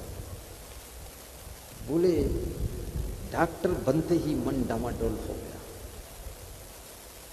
और ज्यों ही मन डामाडोल हुआ आपका सत्संग मिल गया। और एक प्रवचन में तो ऐसा आपने इंजेक्शन दिया है मुझको, सारा दिमाग ठिकाने आ गया। अब मन एकाग्र है, अन्यथा शायद मैं बहुत पीटा भी जाता, मारा भी जाता, हॉस्पिटल भी तोड़ा जाता, मेरी दुर्दशा होती। लेकिन आपके सत्संग को सुन करके आज मैं बहुत टॉप का व्यक्ति बन गया हूँ। ये आपकी कृपा है, सत्संग का कृपा। मन को संभालने वाली अच्छी संगत ही है, और ये अच्छी संगत अगर सत्संग के शब्द तुम्हारी मां सुना रही है तो भी उसको धन्यवाद दीजिए। आपके पिताजी सत्संग के शब्द बोल रहे हैं, उनको धन्यवाद दीजिए। और ये सौभाग्य है जो आपके माता पिता सत्संग के शब्द बोलते हैं। प्रायः माता पिता भी सत्संग के शब्द नहीं बोल पाते, और यदि आपका भाई सत्संग के शब्द बोलता, भाई को भी धन्यवाद दीजिए। और यदि गुरु का सत्संग आपको मिल जाए, सब काम छोड़ करके, शास्त्रों में लिखा है अगर भूख लगी है तो भोजन तैयार है, तो 10 काम छोड़कर भोजन कर लीजिए। लेकिन भूख लगी है और भोजन तैयार है और सत्संग भी तैयार मिल रहा है तो उस भोजन को छोड़कर सत्संग सुन लीजिए, क्योंकि भोजन तो फिर मिल जाएगा। सत्संग के वो शब्द बार बार नहीं मिले, क्योंकि वो विषय चेंज हो जाता है। जितनी बार सुनो एक नया मोड़ आता है सत्संग। तो जिसके जीवन में सत्संग का प्रभाव है वह व्यक्ति सौभाग्यशाली हो जाता है। और सत्संग के शब्द तुलसीदास की पत्नी रत्नावली ने बोला था। तो तुलसीदास कितने महान बने। सत्संग के शब्द सूरदास के सामने चिंतामणि नाम की वेश्या ने बोला था। सूरदास कृष्ण के भक्त बन गए। तुम अगर सत्संग के शब्द सुनने के लिए राजी हो तो तुम्हारे बूढ़े दादाजी रोज सत्संग के शब्द बोलते हैं, वहां से भी जिंदगी में बहुत बड़ा बदलाव आ सकता है। ये सत्संग की महिमा है। और मोबाइल की यूट्यूब में भी प्रवचन का लाभ है। इसमें ऐसे कितने श्रोता हैं जिन्होंने मोबाइल की यूट्यूब में प्रवचन सुना है? दोनों हाथ ऊंचा करके बताओ। वेरी गुड, वाह वाह, नीचे करो। और ऐसे कितने श्रोता हैं जिन्होंने आस्था भजन चैनल टीवी में 9 बजे रात को सुना है? दोनों हाथ उठाओ। वेरी गुड, बहुत लोग, 95% लोग हैं। लोग इतना सत्संग सुन चुके हैं कि अब उनका खुद ही मन होता हम भी सुनाना शुरू करें। भाग्य होगा तो आपको भी श्रोता मिल जाएंगे, सुना देना। कोई न मिले तो फिर हमको ही सुना देना, हम भी सुन लेंगे अपना सत्संग दोबारा।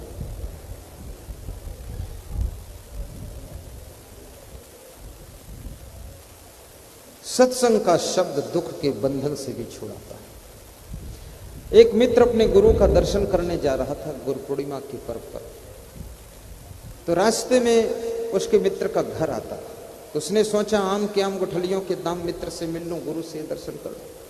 तो मित्र के घर भी चला गया और मित्र से मिला और मित्र से मिल करके कहा, मित्र गुरु के पास जा रहा है। तो मित्र ने कहा, मेरी ओर से भी 1100 रुपये दक्षिणा लिए जाओ, मुझे तो टाइम नहीं, लेकिन दक्षिणा पहुंचा दो।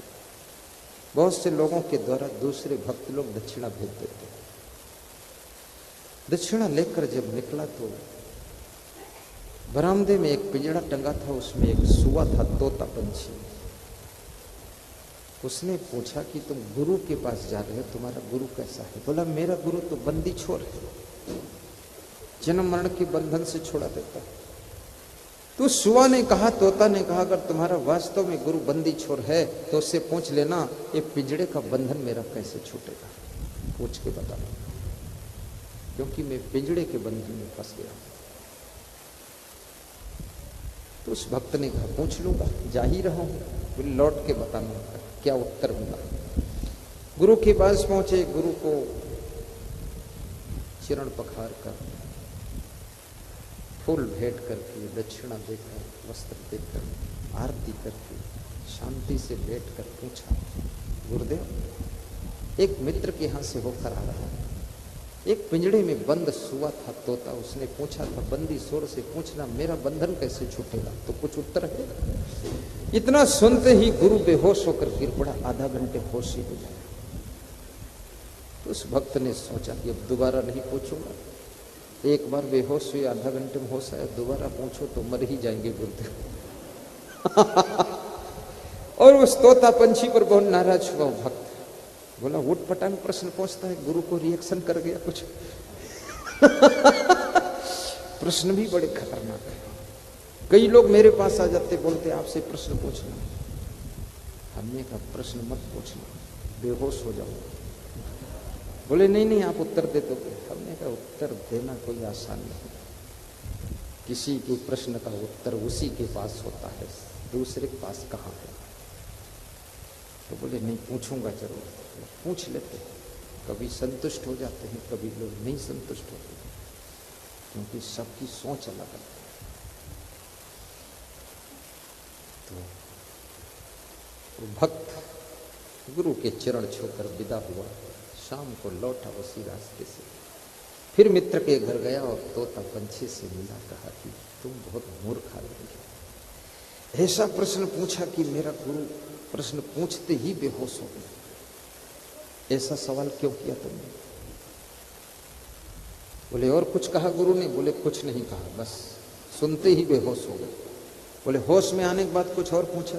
बोले एक बार में तो ये हाल हुआ, दोबारा पूछते मर जाते। तोता पंछी ने कहा तेरे गुरु ने उत्तर मेरे लिए दे दिया है, लेकिन गुरु की भाषा हर व्यक्ति समझ नहीं सकता है। मैं समझ गया हूं, तुम जाइए, अभी मैं बंधन से मुक्त हो जाऊं।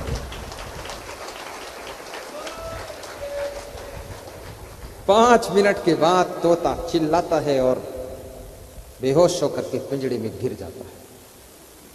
घर मालिक दौड़ कर आता है कि तोता को क्या हुआ, बीमारी कौन सी आई? तोता मरा पड़ा है। पिंजड़ा खोला घर के मालिक ने और उस तोते की टांग पकड़कर फेंक दिया कि मर चुका है। और ज्यों ही फेंका वो फुर्र से उड़ गया। उसने कहा गुरु ने यही सिखाया था, जब तक तू बेहोश नहीं होगा तब तक निकल नहीं पाएगा।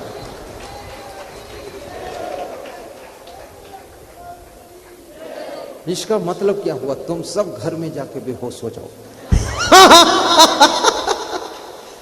माया मोह के पिंजड़े से निकल जाओगे। इसका अर्थ ये नहीं है। कहने का तात्पर्य है, मरने से पहले मर लिया पर काश मरना फिर कहा। मरना तो एक दिन है, लेकिन मरने से पहले थोड़ा मर कर देखो। मर कर देखना मतलब जहर पीना है? नहीं। ट्रेन के नीचे कटना? नहीं। तो क्या करना, कैसे मरो? यानी मरे हुए जैसे थोड़ा जी कर देखो। उत्तर प्रदेश में सीतापुर जिले में एक गांव में मैं पधरौनी गया किसी के घर, तो उस घर के लोगों ने एक ही बात कहा, बेटे बहू ने, कि हमारे पिताजी को समझाओ, आप ससुर को समझाओ। उन्होंने कहा इनको क्या समझाना? बोले 2 साल से न जाने क्या हुआ है, खाने को पूछो तो खा लेते और ना पूछो तो भूखे बैठे थे। कपड़ा नया लाकर दे दो तो पहन लेते हैं, ना दो तो पुरानी फटा पहने रहते। तुमने कहा ये तो बड़ी अच्छी बात, तुम लोगों को शांति मिल गई। बोले शांति नहीं, टेंशन बढ़ गई, इनकी फिक्र में लगे रहते हम। बोले दाल में नमक ज्यादा है तो भी नहीं कहते ज्यादा है, सब्जी में नमक कम है तो नहीं कहते कम है। और कोई कुछ भी करता है उसको देखते ही नहीं, बोलते ही नहीं। जब देखो तो रामायण खोलकर पढ़ते हैं, गीता खोलकर पढ़ते हैं, तुम्हारा प्रवचन सुनते हैं। मुझे लगता है तो दिमाग फेल हो गया क्या? तो मैंने कहा दिमाग फेल हो गया तो गीता रामायण कैसे पढ़ेगा? बोले ये बात तो सही है। तुमने कहा तो मैंने उस बूढ़े बाबा से पूछा क्या हुआ आपको? बोले हुआ हमको कुछ नहीं, हुआ इन्हीं लोगों को। बोले हम इनको सबको बहुत डांट कर देख लिए, डपट कर देख लिए, कह सुन कर देख लिए, सब लोग हमसे मुंह बोलना बंद कर दिया। आखिरी में मेरी उम्र 75 साल है, अब मैंने सबको डांटना फटकारना सब बंद कर दिया है। प्रेम से रहता हूं, जो मिल जाता है खा लेता हूं, नहीं मिलता संतोष कर लेता हूं और सबको धन्यवाद दे देता हूं और गीता रामायण पढ़ता रहता हूं, तुम्हारा प्रवचन सुनता रहता हूं, दुनिया की टेंशन खत्म हो।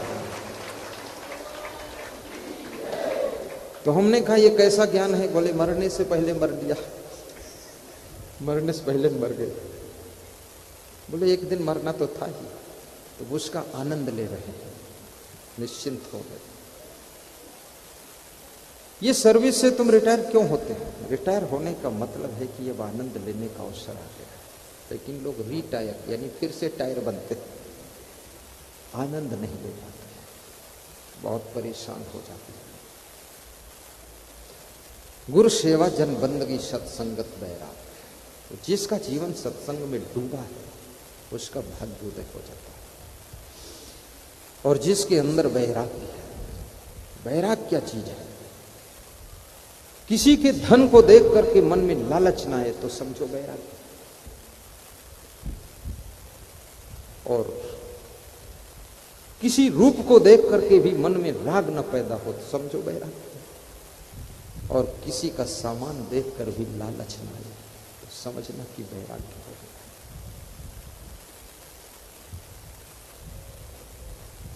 एक लकड़हारा था, पति का नाम था राका और पत्नी का नाम था बांका। राका बांका का साथ, पत्नी बांका थी, पति राका था। वो मेरा ब्रजेश कौर बहुत खुश हुआ है कि मेरे को भी पत्नी बांका मिल जाए तो क्या पूछना। राका और बांका तो दोनों गुरु के भक्त थे। जोश में आ गए एक दिन, गुरु के पास में संकल्प ले लिया कि हम किसी दूसरे के धन में, सोना में, चांदी में, दौलत में, सामान में कभी लालच नहीं करेंगे। संकल्प ले लिया, व्रत ले लिया। किसी चीज का व्रत लो, थोड़ा सोच समझ लो। संकल्प भी लो, सोच समझ लो, संकल्प को पूरा भी करो। तो एक दिन लकड़ी काट कर दोनों लोग आ रहे थे, पति पत्नी। पत्नी पीछे थी, पति आगे था। ज्यादातर पत्नी पीछे चलती है और पति आगे चलता है। और जो पीछे चलते ना, वो सब टेंशन मुक्त रहते हैं कि जहां चलो वहां चल रहे, झंझट खत्म। इसलिए जो भी पत्नी बनती वो खुश ज्यादा रहती, पति बनता वो टेंशन में रहता, आगे सोचना पड़ता किधर मुड़ना, किधर जाना। अब की बार जितने पुरुष बैठे हैं मन में यही आशीर्वाद मांगो, अगली बार पत्नी बनो, टेंशन नहीं रहेगी। तो लेकिन इस कलयुग की आजकल की पत्नी कोई पीछे नहीं चलना चाहती, वो आगे चलना चाहती है और पीछे उसका पति बैठता है। नेपाल में सब पत्नी आगे है, दुकान पत्नी चलाती है, व्यवस्था पत्नी देखती, मार्केट पत्नी करती और पति घर में बैठा रहता है। तो मैं पूछता तुम कौन हो? बोले नाम का पति हो, बाकी सब पत्नी वाला काम करते। ऐसा नेपाल में व्यवस्था है। तो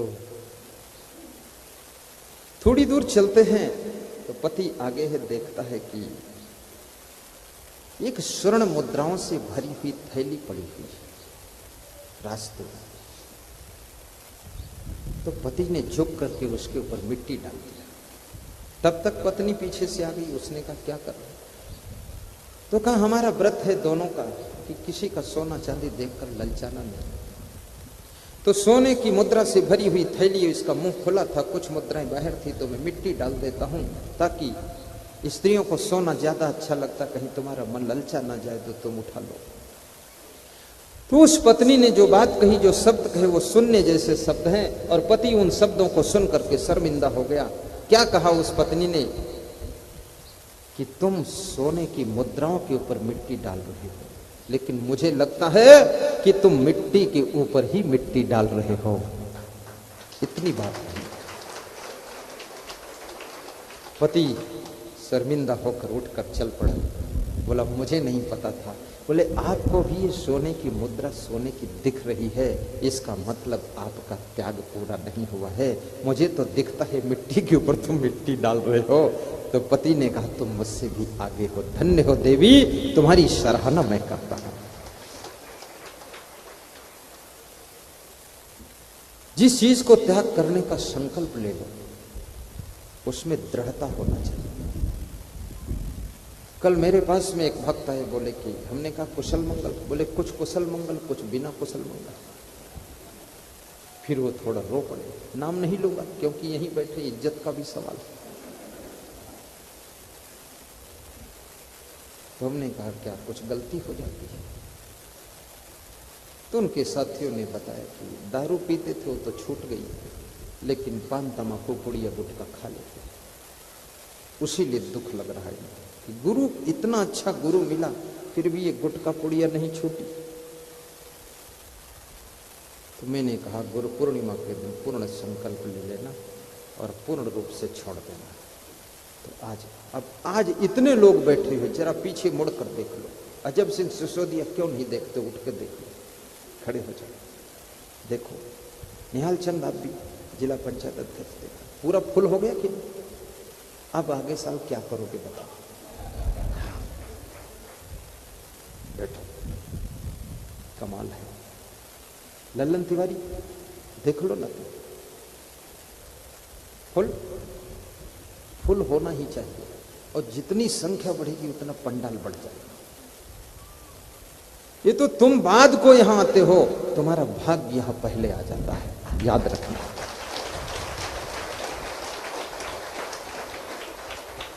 मैं जब साधु बना तो मैंने गुरु जी से पूछा कि आप 3 संत हो यहां पर, ये 42 कमरा क्यों बनाया तुमने?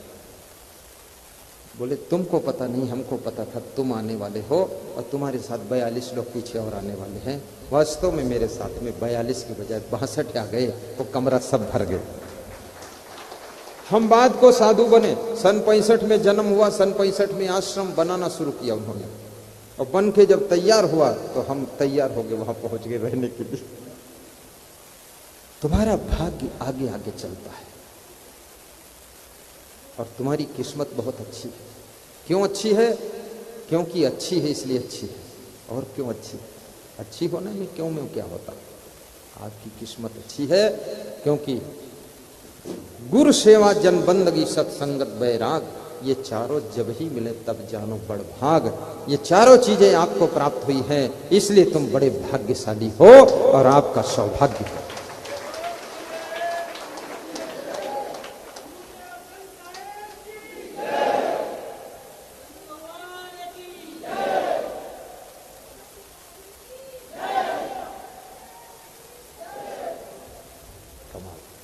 हम देखते रहते किधर से आवाज आएगी।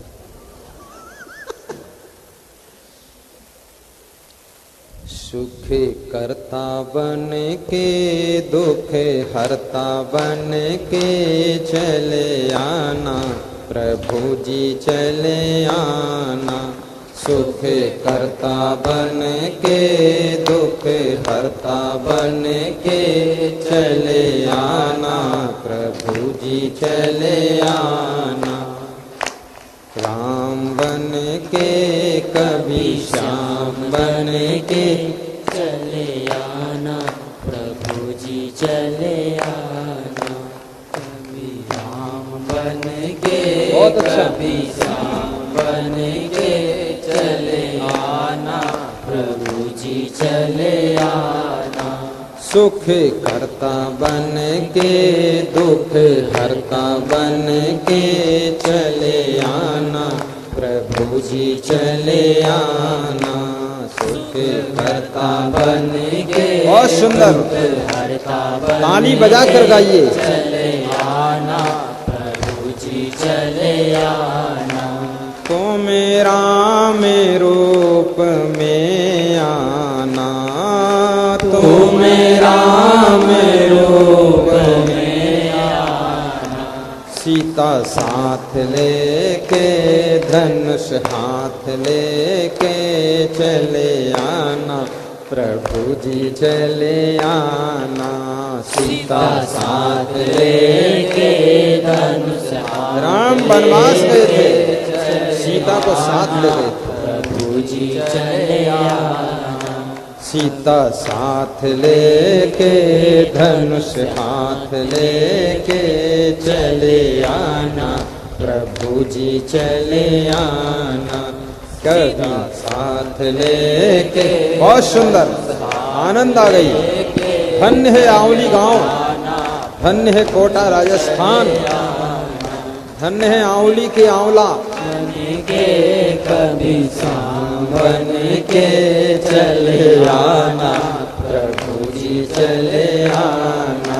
कभी राम बन के कभी श्याम बन के चले आना, प्रभु जी चले आना।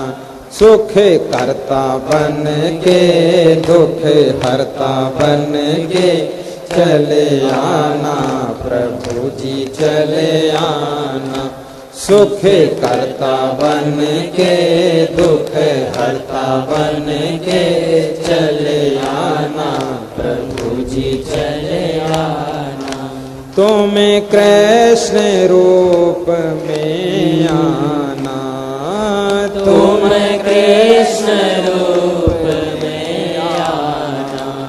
राधा साथ लेके मुरली हाथ लेके चले आना, प्रभु जी चले आना।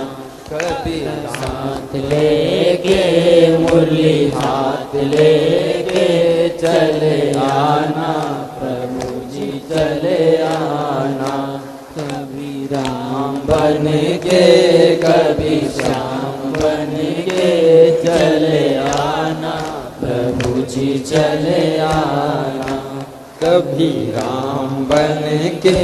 मैं सोचा ये कौन आ रहा है, राधा बन के आ रहा है, कौन आ रहा है? कभी राम बन के कभी श्याम। धन्यवाद विक्की बाबा। आना सुख करता बन के दुख हरता बन के चले आना प्रभु जी चले आना। सुख करता बन के दुख हरता बन के चले आना प्रभु जी चले आना।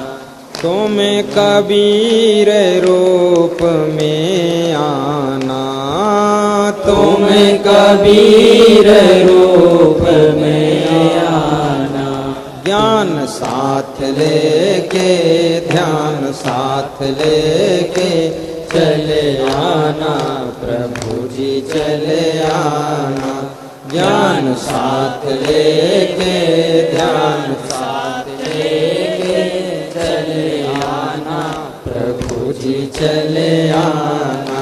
कभी राम बन के कभी श्याम बन के चले आना प्रभु जी चले आना। कभी राम बन के कभी श्याम बन के चले आना प्रभु जी चले आना। बोलो सद्गुरु भगवान की जय।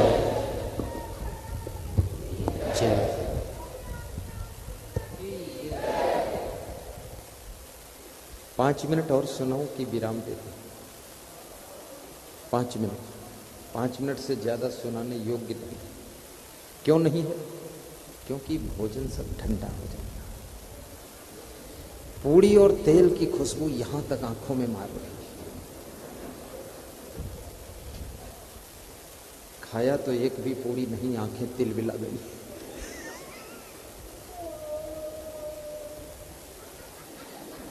बोलिए सद्गुरु भगवान की। 5 मिनट और बैठिए, आराम से बैठ जाए, कोई चिंता नहीं। पूछना चाहूंगा, कोटा जिले से कितने लोग हैं? कोटा शहर से और कोटा जिले से हाथ ऊंचा कर दो। वाह, कोटा तो लोटा है। 50% कोटा। कोटा के अलावा चाहे जहां से हो, चाहे दूसरा जिला हो, दूसरा प्रदेश, हाथ उठाओ। वाह, नीचे कर लो। फिर से कोटा जिले वाले, कोटा शहर वाले हाथ उठाओ। आधा आधा का अनुपात है। धन्य है कोटा। कोटा में ही आश्रम बनाना ठीक रहा। इसमें ऐसे कितने लोग जिनकी इच्छा है कोटा में हर साल गुरु पूर्णिमा मनाऊं? हाथ ऊंचा कर दो। हर साल, ठीक, नीचे कर लो।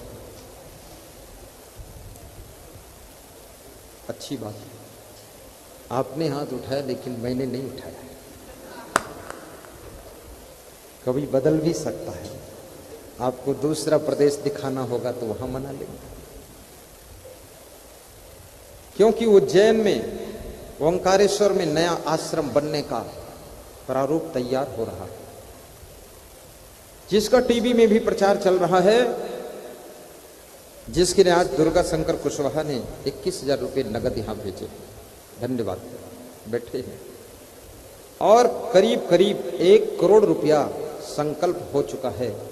7 लाख नगद आ चुका है। बाकी अभी लिया नहीं गया किसी से, पर मध्य प्रदेश में एक अति सुंदर आश्रम बनने वाला है।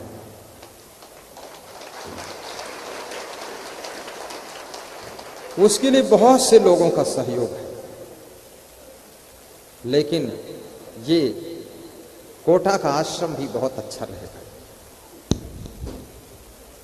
आइए, जो चाणक्य कहते हैं कि 3 चीजें जिसके घर में होती हैं उसका भाग्योदय हो जाता है, वही चीजें बता देता हूं। मूर्खा यत्र न पूज्यन्ते धान्यम यत्र सुसंचितम दाम्पत्ये कलहो नास्ति श्री स्वयं आगिता कुचेलिनम दंत मलोपधारिणम बहवासनम निष्ठुर भास्लम चा सूर्य अस्ते चा अस्ते शयानम विमुच्यति श्री यदि चक्रपाणी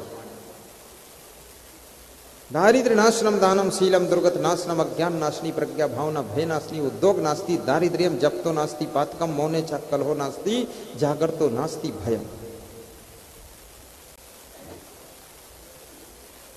कौन कौन है ये तीन बातें?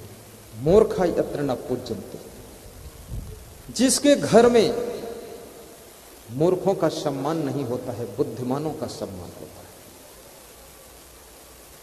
उस घर में भाग्योदय होता है जहां बुद्धिमान का आदर होता है। और याद रखना, जिस घर में मूर्खों की संख्या ज्यादा है तो बुद्धिमान का अनादर होगा, मूर्ख सब ढोल बजाते रहेंगे। और एक बुद्धिमान व्यक्ति, एक जलता हुआ दीपक दुनिया के सभी बुझे हुए दीपकों को जलाने की ताकत रखता है। एक बुद्धिमान व्यक्ति सबकी गरीबी दूर करने की ताकत रखता है, इसलिए बुद्धिमान का आदर करना चाहिए।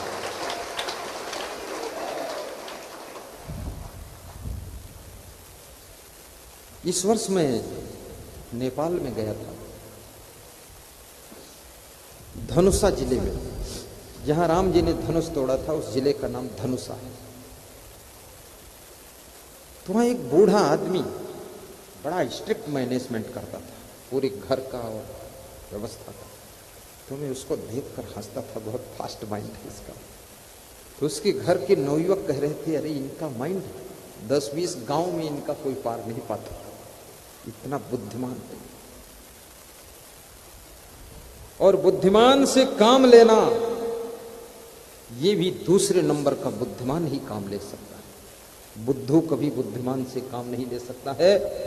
याद रखना, सोना अगर मिल गया है तो उसकी कुदाल बनाकर खेत की गुड़ाई नहीं की जाती है, सोने का हार बनाकर गले में पहना जाता है। पर मूर्ख को सोना मिल जाए तो कुदाल बनाकर के गुड़ाई शुरू कर देगा। बुद्धिमान का प्रयोग कहां करना है, इस बात को समझना है।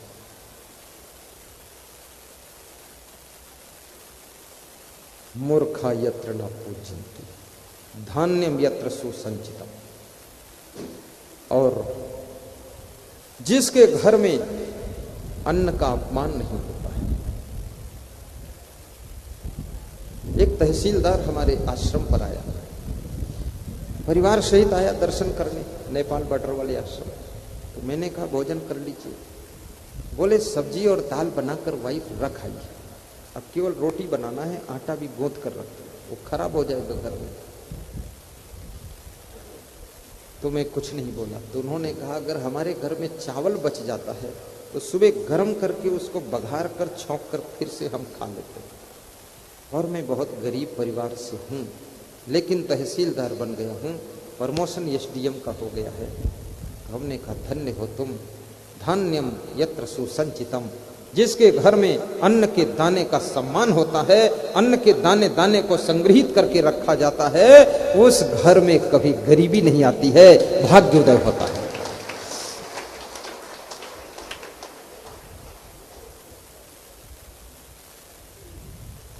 और याद रखना, अन्न फेंकने से भी खराब होता है और अधिक खाने से भी अन्न खराब होता है। अधिक खाने से अन्न भी खराब होता है और पेट भी खराब होता है, दोनों गड़बड़ है। और अधिक खाने से तो बुद्धि कम हो जाती है। बुद्धि घटे बहु भोजन खाए।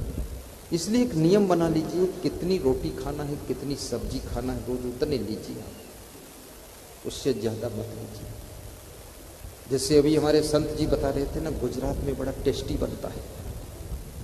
वो जेठा भाई बैठे हैं टेस्टी वाले, जेठा भाई इधर आओ ना, टेस्ट देखे कैसा। अभी गुजरात में टेस्टी बनता है, लेकिन कम खाओगे तो टेस्ट और ज्यादा खाओ तो कष्ट। और गुजरात का कार्यक्रम लिख लीजिए, 21-22 नवंबर को होना है। तो ये छोटा मोटा कार्यक्रम नहीं होगा, ये बहुत बड़ा कार्यक्रम होने वाला है, बहुत बड़ा होने वाला है। आप आइए वहां। ये बड़ोदरा के पास में बोड़ेली है, बोड़ेली से 2 किलोमीटर दूर मूलधर है। और वहां पर नरेश साहब नाम के संत रहते हैं महंत, और ये सब भक्त लोग मिल करके वो समागम करें। सबका न्योता देने आए हैं। न्योता देने आए ना सुभाष भाई, कहां गए? बैठे हैं जेठा भाई, न्योता वो पीछे को दिखा, बहुत बढ़िया। पिताजी को आगे बैठाया, स्वयं बीच में बैठे। गुजरात का आदमी बुद्धिमान होता है, एक जगह बैठो कोई खतरा हो सब निपट जाओगे, इसलिए दूर दूर होते। जय हो, बोलो सदगुरु भगवान की जय। कोई आवाज न करे, बातचीत न करे, चुप्पे चुप्पे काम करो। चोर तुम्हारे घर का सारा सामान चोरी कर ले जाता, बोलता नहीं है, और तुम अपने ही घर में बोल रहे हो, कैसे बोलते हो? आराम से काम करो, लेकिन शांति से, थोड़ा बात नहीं। धन्यम यत्र सुसंचितम दाम्पत्य कलहो नास्ति। और जिसके दंपति जीवन में कलह कलेश नहीं है। दंपति जीवन क्या होता है? पति पत्नी के बीच में, जोड़े के बीच में कोई रोड़े नहीं, उस घर में सौभाग्य उदय होता है। उस घर में कुछ भी दुर्भाग्यपूर्ण नहीं होगा। जिस घर में पति पत्नी में अगाध प्रेम होगा, चुपके से सलाह करके काम कर लेंगे, लड़ाई झगड़ा नहीं होता है, उस घर में सौभाग्य उदय हो जाता है।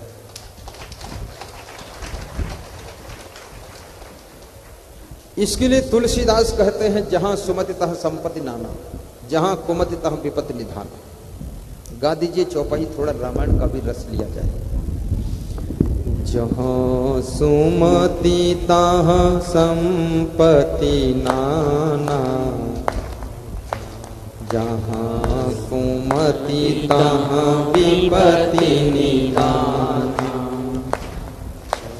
जहाँ सुमति तहाँ संपत्ति नाना,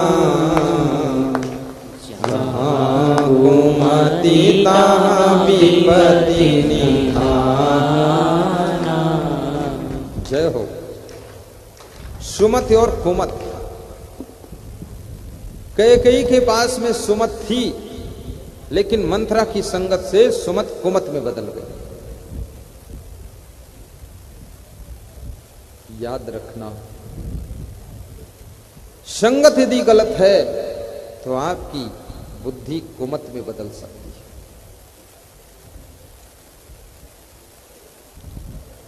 इसलिए कभी भी गलत लोगों की संगत मत कीजिए। मिट्टी जब मूर्तिकार की संगत करती है तो भगवान की मूर्ति बनकर मंदिर में स्थापित होकर उसकी पूजा होती है।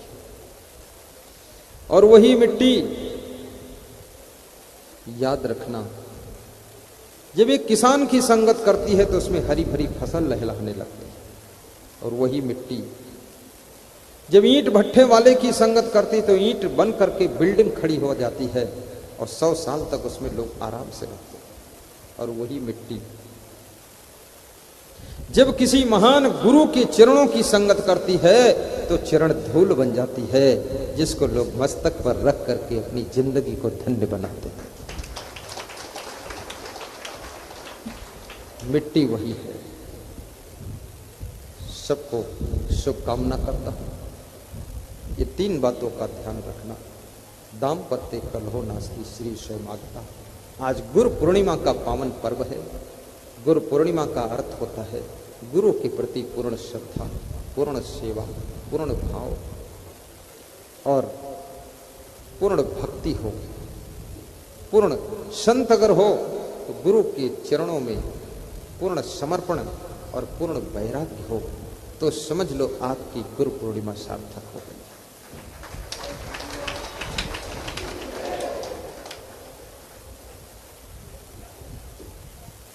सबके जीवन के मंगलमय की शुभकामना करता हूं और आपकी शुभ मनोकामना पूर्ण हो ऐसी वे कामना करता हूं। और आज इस सभा के अंदर गुजरात से भी लोग आए हैं, महाराष्ट्र से भी आए हैं। महाराष्ट्र के निराकार भाई ने बताया कि 48 लोगों की टीम साथ आई है। और छत्तीसगढ़ से हमारे धर्मदास जी, खगेंद्र जी आदि सब पधारे हुए। खड़े हो जाओ धर्मदास। ये धर्मदास जी खगेंद्र ये छत्तीसगढ़ प्रदेश से आए, वहां के आश्रम के ये कार्यकर्ता भक्त हैं, और उत्तर प्रदेश से भी लोग आए, राजस्थान से तो भारी संख्या है। धन्य भागी है राजस्थान के लोग। एक भक्त कोटा से आए थे, कह रहे थे कि मैं कोटा में सब जगह गुरु पूर्णिमा मनाई जा रही है और कई जगह गया हूं, और आपके यहां आया हूं तो यहां सबसे ज्यादा भीड़ क्यों है? तो मैंने कहा कि शक्कर का कण अगर कहीं एकांत में पड़ा है तो भी चींटियां उसको ढूंढ करके निकालती है जाकर के, और नमक की बोरियां अगर कमरे में लगी हैं तो भी चींटी दूर से निकल जाती है। ये शक्कर के कण की मिठास है जो देश विदेश के भक्त यहाँ आते हैं।